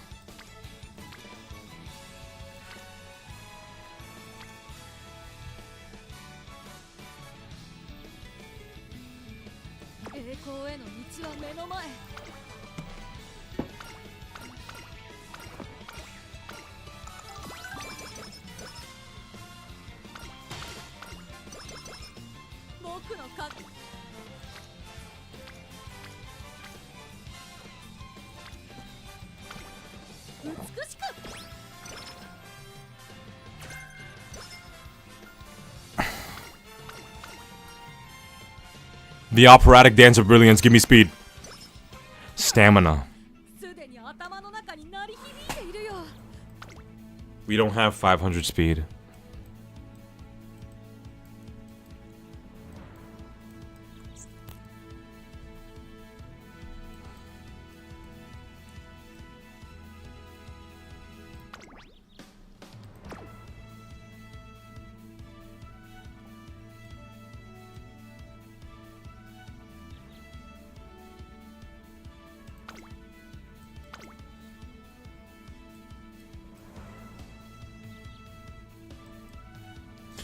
I think our positioning is fine so far.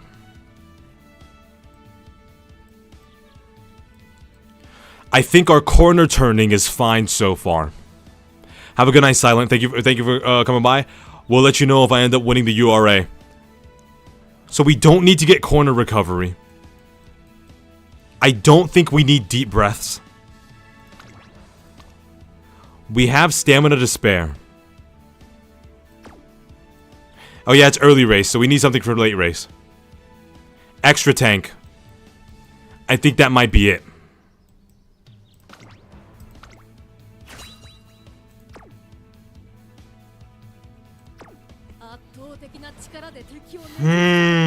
We don't have 500 speed. We can just straight ignore power. Having 300 guts would be great. Our wit is perfectly fine. Fuck.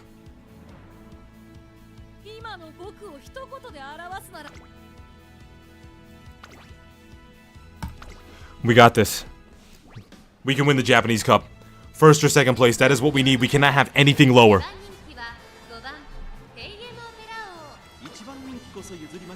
Gold ship.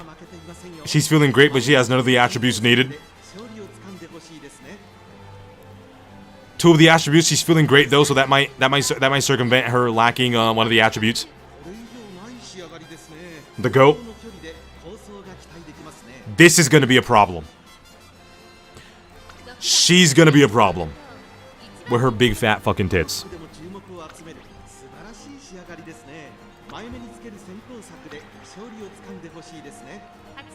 Not worried about vodka. Not worried about Teo. Thank God she only has 1 attribute, but she's feeling great. That might circumvent it. Amazon is pretty strong. Air Groove is feeling great. That's a terrible combination when you're racing against her.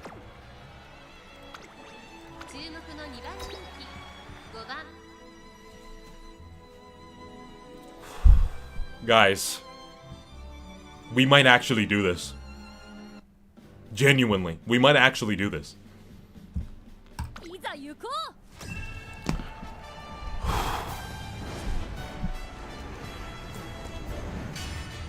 G1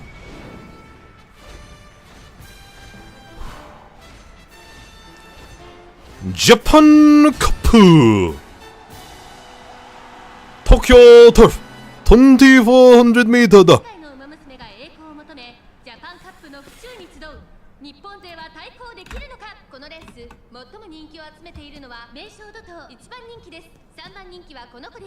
She's got arms folded like Vegeta. Slowly look up. Unfold her arms. Yeah.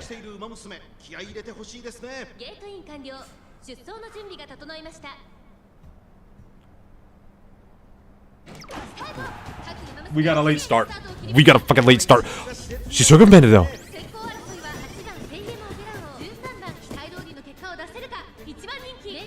She recovered from the late start.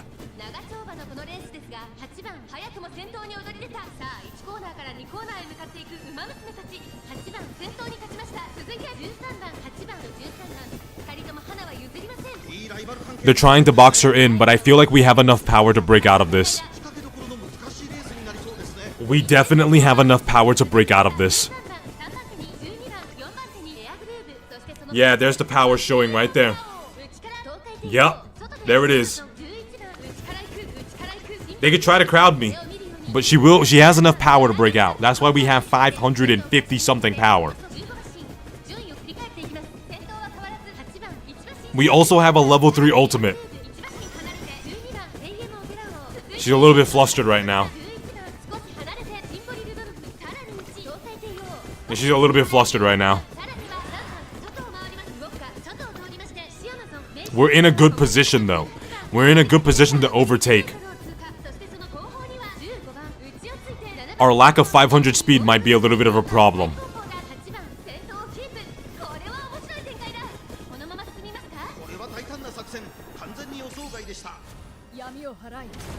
Might have been too early to activate it, Opera, but I'm gonna trust you. Let her cook. Let her cook. Let her cook.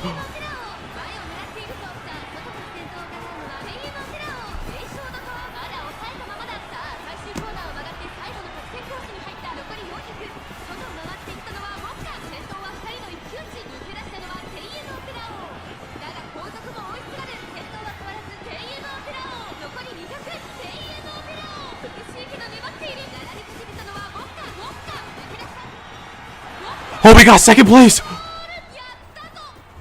Oh, we got second second place!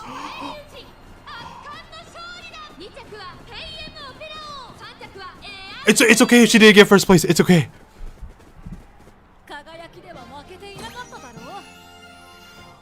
Oh my god.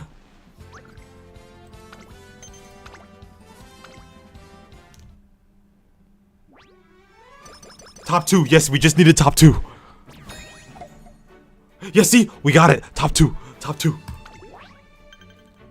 We need to get first place in the Aprima Kinen. Understand? I gotta turn on a light for this.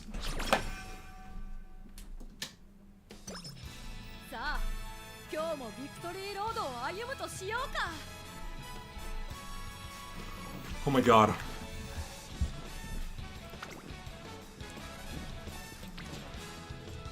Boys, the final training session.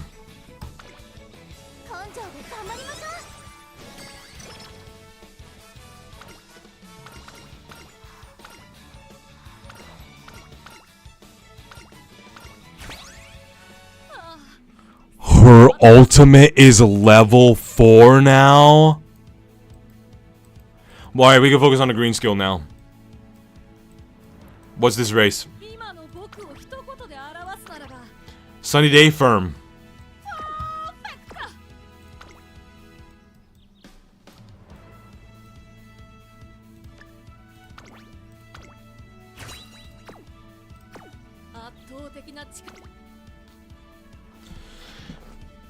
We need first place.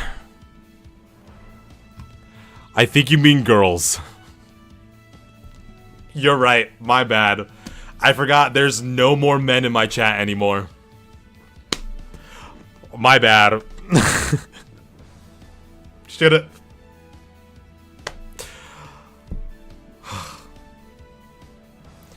Let's see what this bitch's predictions is for my horse.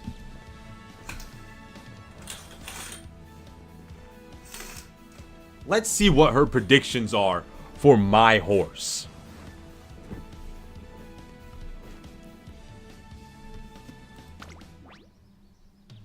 I'd say your trainee has an outside chance. It all depends on whether she runs her best race or not.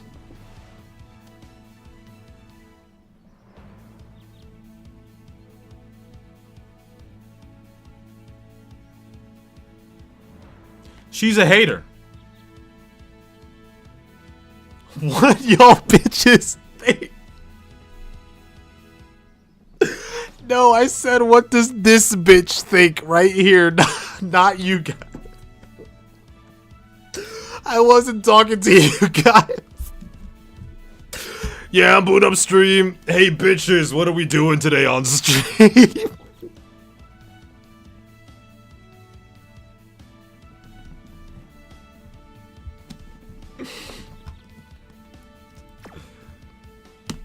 You know?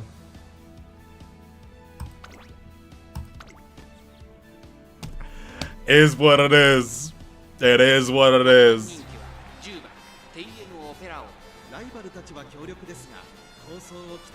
We're the number 6 favorite. There's 10 other pace chasers. We're missing one of our attributes. Teo, Rudolph, Biwa, Narita, El Condor, Daiwa Scarlet. True, Devil.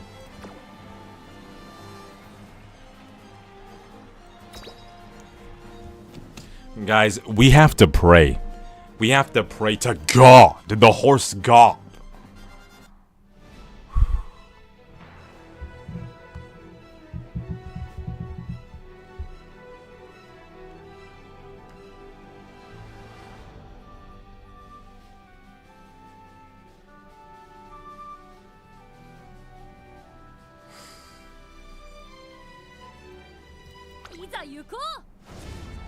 Against all odds. That is what TM Opera O is known for. Winning against all odds. G1 Arima Kinen. Nakayama turf 2500 meter だ。年末の中山で争われる夢のグランプリ有馬記念。あなたの夢、私の夢は叶うのか。さあ、1番人気の紹介です。グラスワンダー。2番人気を紹介しましょう。エルコンドルパサー。注目の前年の覇者テイエムオペラ王。5枠10番での出走。魔を持して連覇に挑みます。各馬娘ゲートに入って体勢整いました。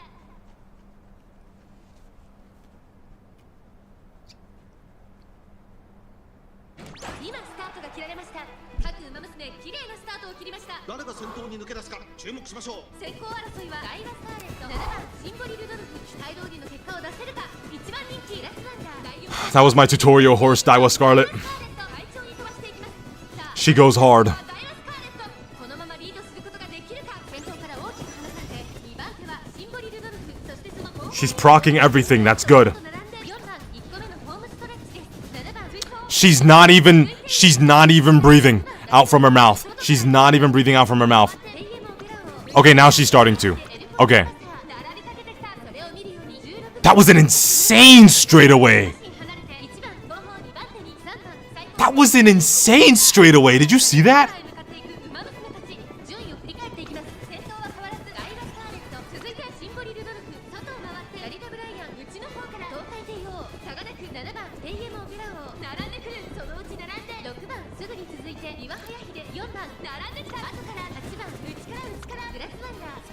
We have a level 4 ultimate.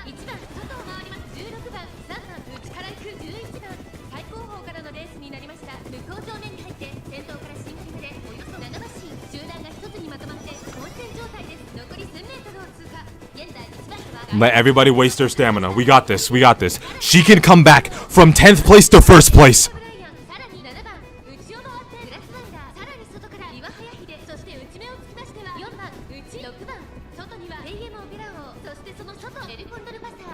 From 10th place to 1st place.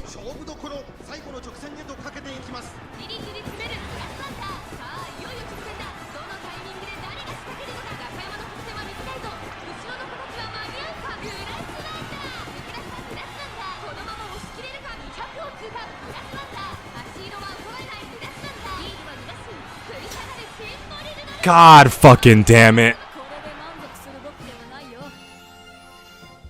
God fucking damn it. She didn't hit the ult. We got a free retry.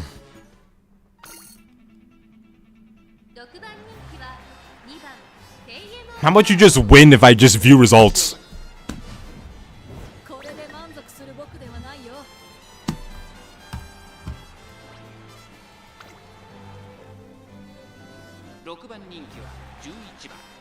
Can you win?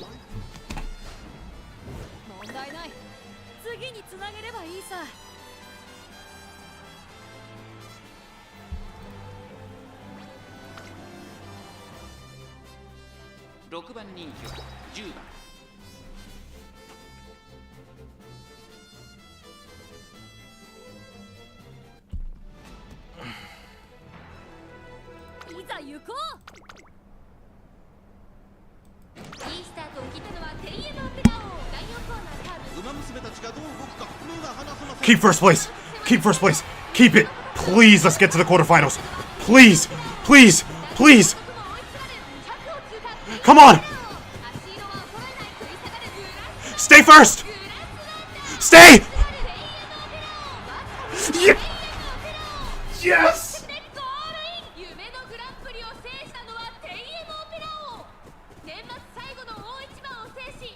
Oh my god. Oh my god.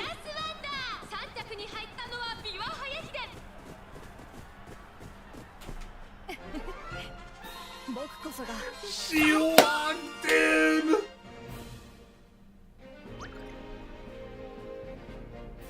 Oh.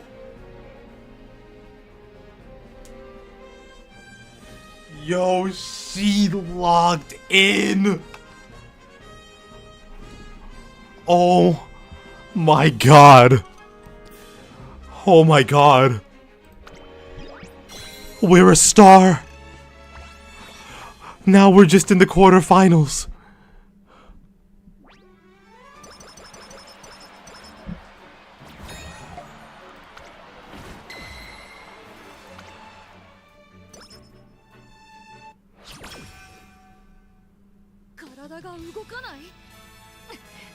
We have no choice.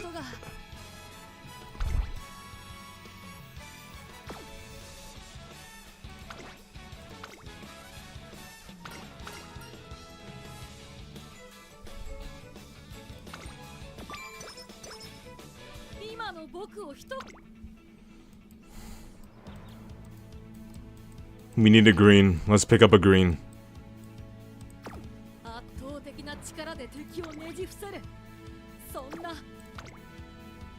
Soft ground. Soft ground. Soft ground. We need this. Let's look at our full stats. Okay. Level 4 Dance Vittoria. This has come in clutch plenty of times. We need all of these to proc all the time for every race. Our stats are looking fucking abysmal right now. We should be at 500 stamina. We should be at 300 guts. Our wit is fine. Maybe 400 wit. Maybe 350 at the bare minimum. We need a miracle and a half in order to win the UR way. A miracle and a half. We need to lock in. Seriously, we do. Okay. What's your predictions, fucking idiot?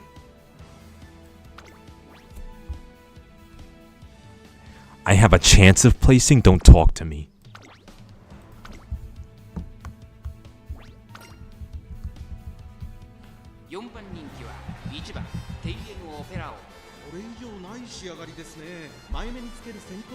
I'm missing an attribute and I'm only the number 4 favorite.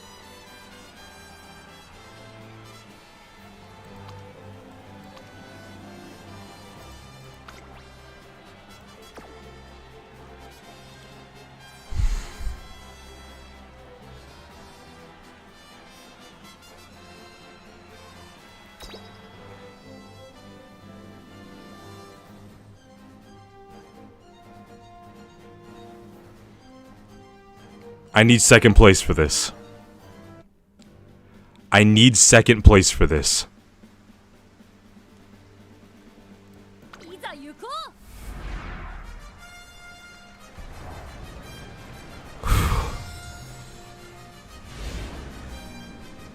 URA finally quarterfinals qualifier. Second place. We need second place bare minimum. Opera. We need second place bare minimum. Okay? Bare minimum.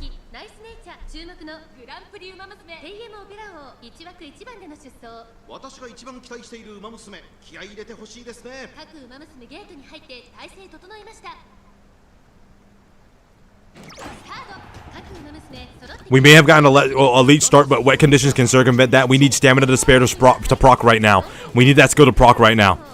Proc, before the line, before the line, before the line.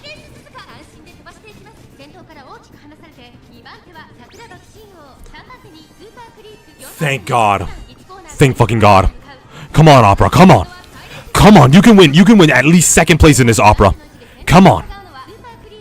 You've been aura farming this whole time. Winning the impossible. You can do this.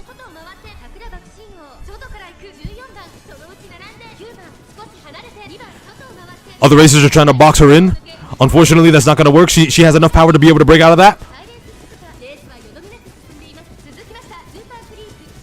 We'll be able to beat Super Creek. I have a feeling that we will be able to beat Super Creek. I have a feeling that we will be able to win this. Bakushin is just going to be... She's just going to burn herself out. We can break out of this. We have enough power to break out of it. Look how far in we are in the front. Even though...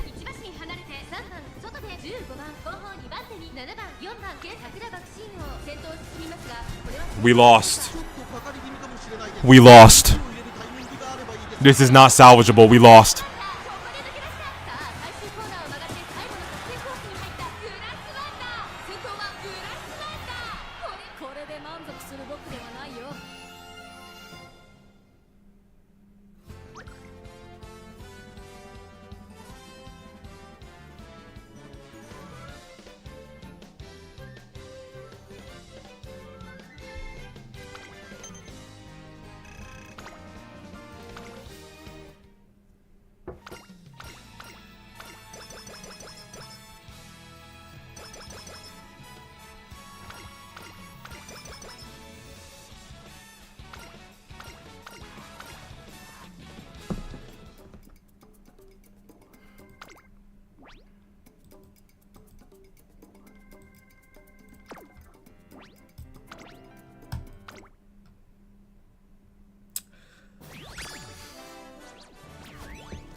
かなかいい活躍だったよ。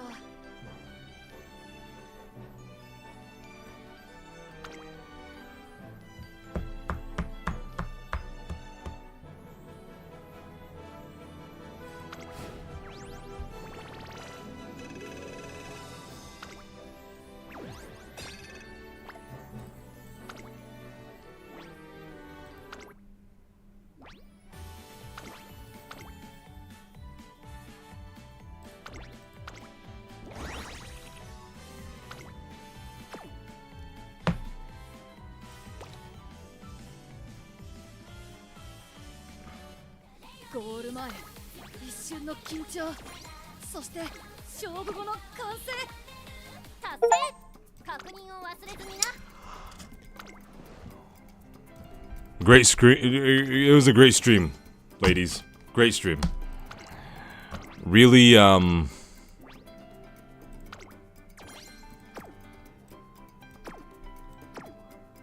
yeah. Great stream.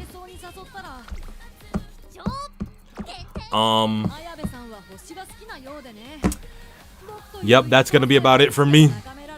Thank you guys for pulling through.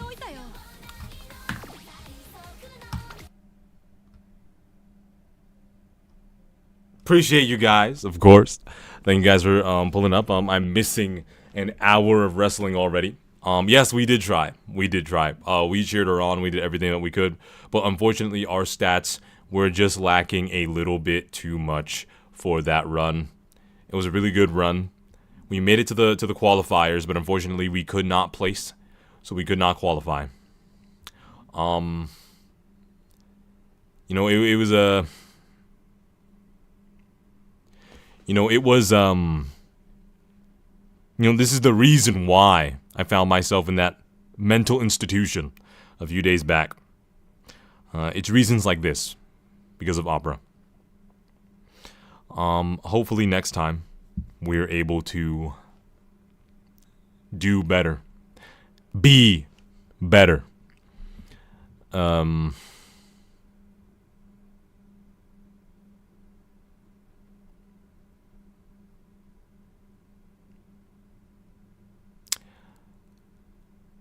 love you guys. We'll get them next time. But I want you all to take care. And peace, guys. Thank you. I tried. We tried. Peace.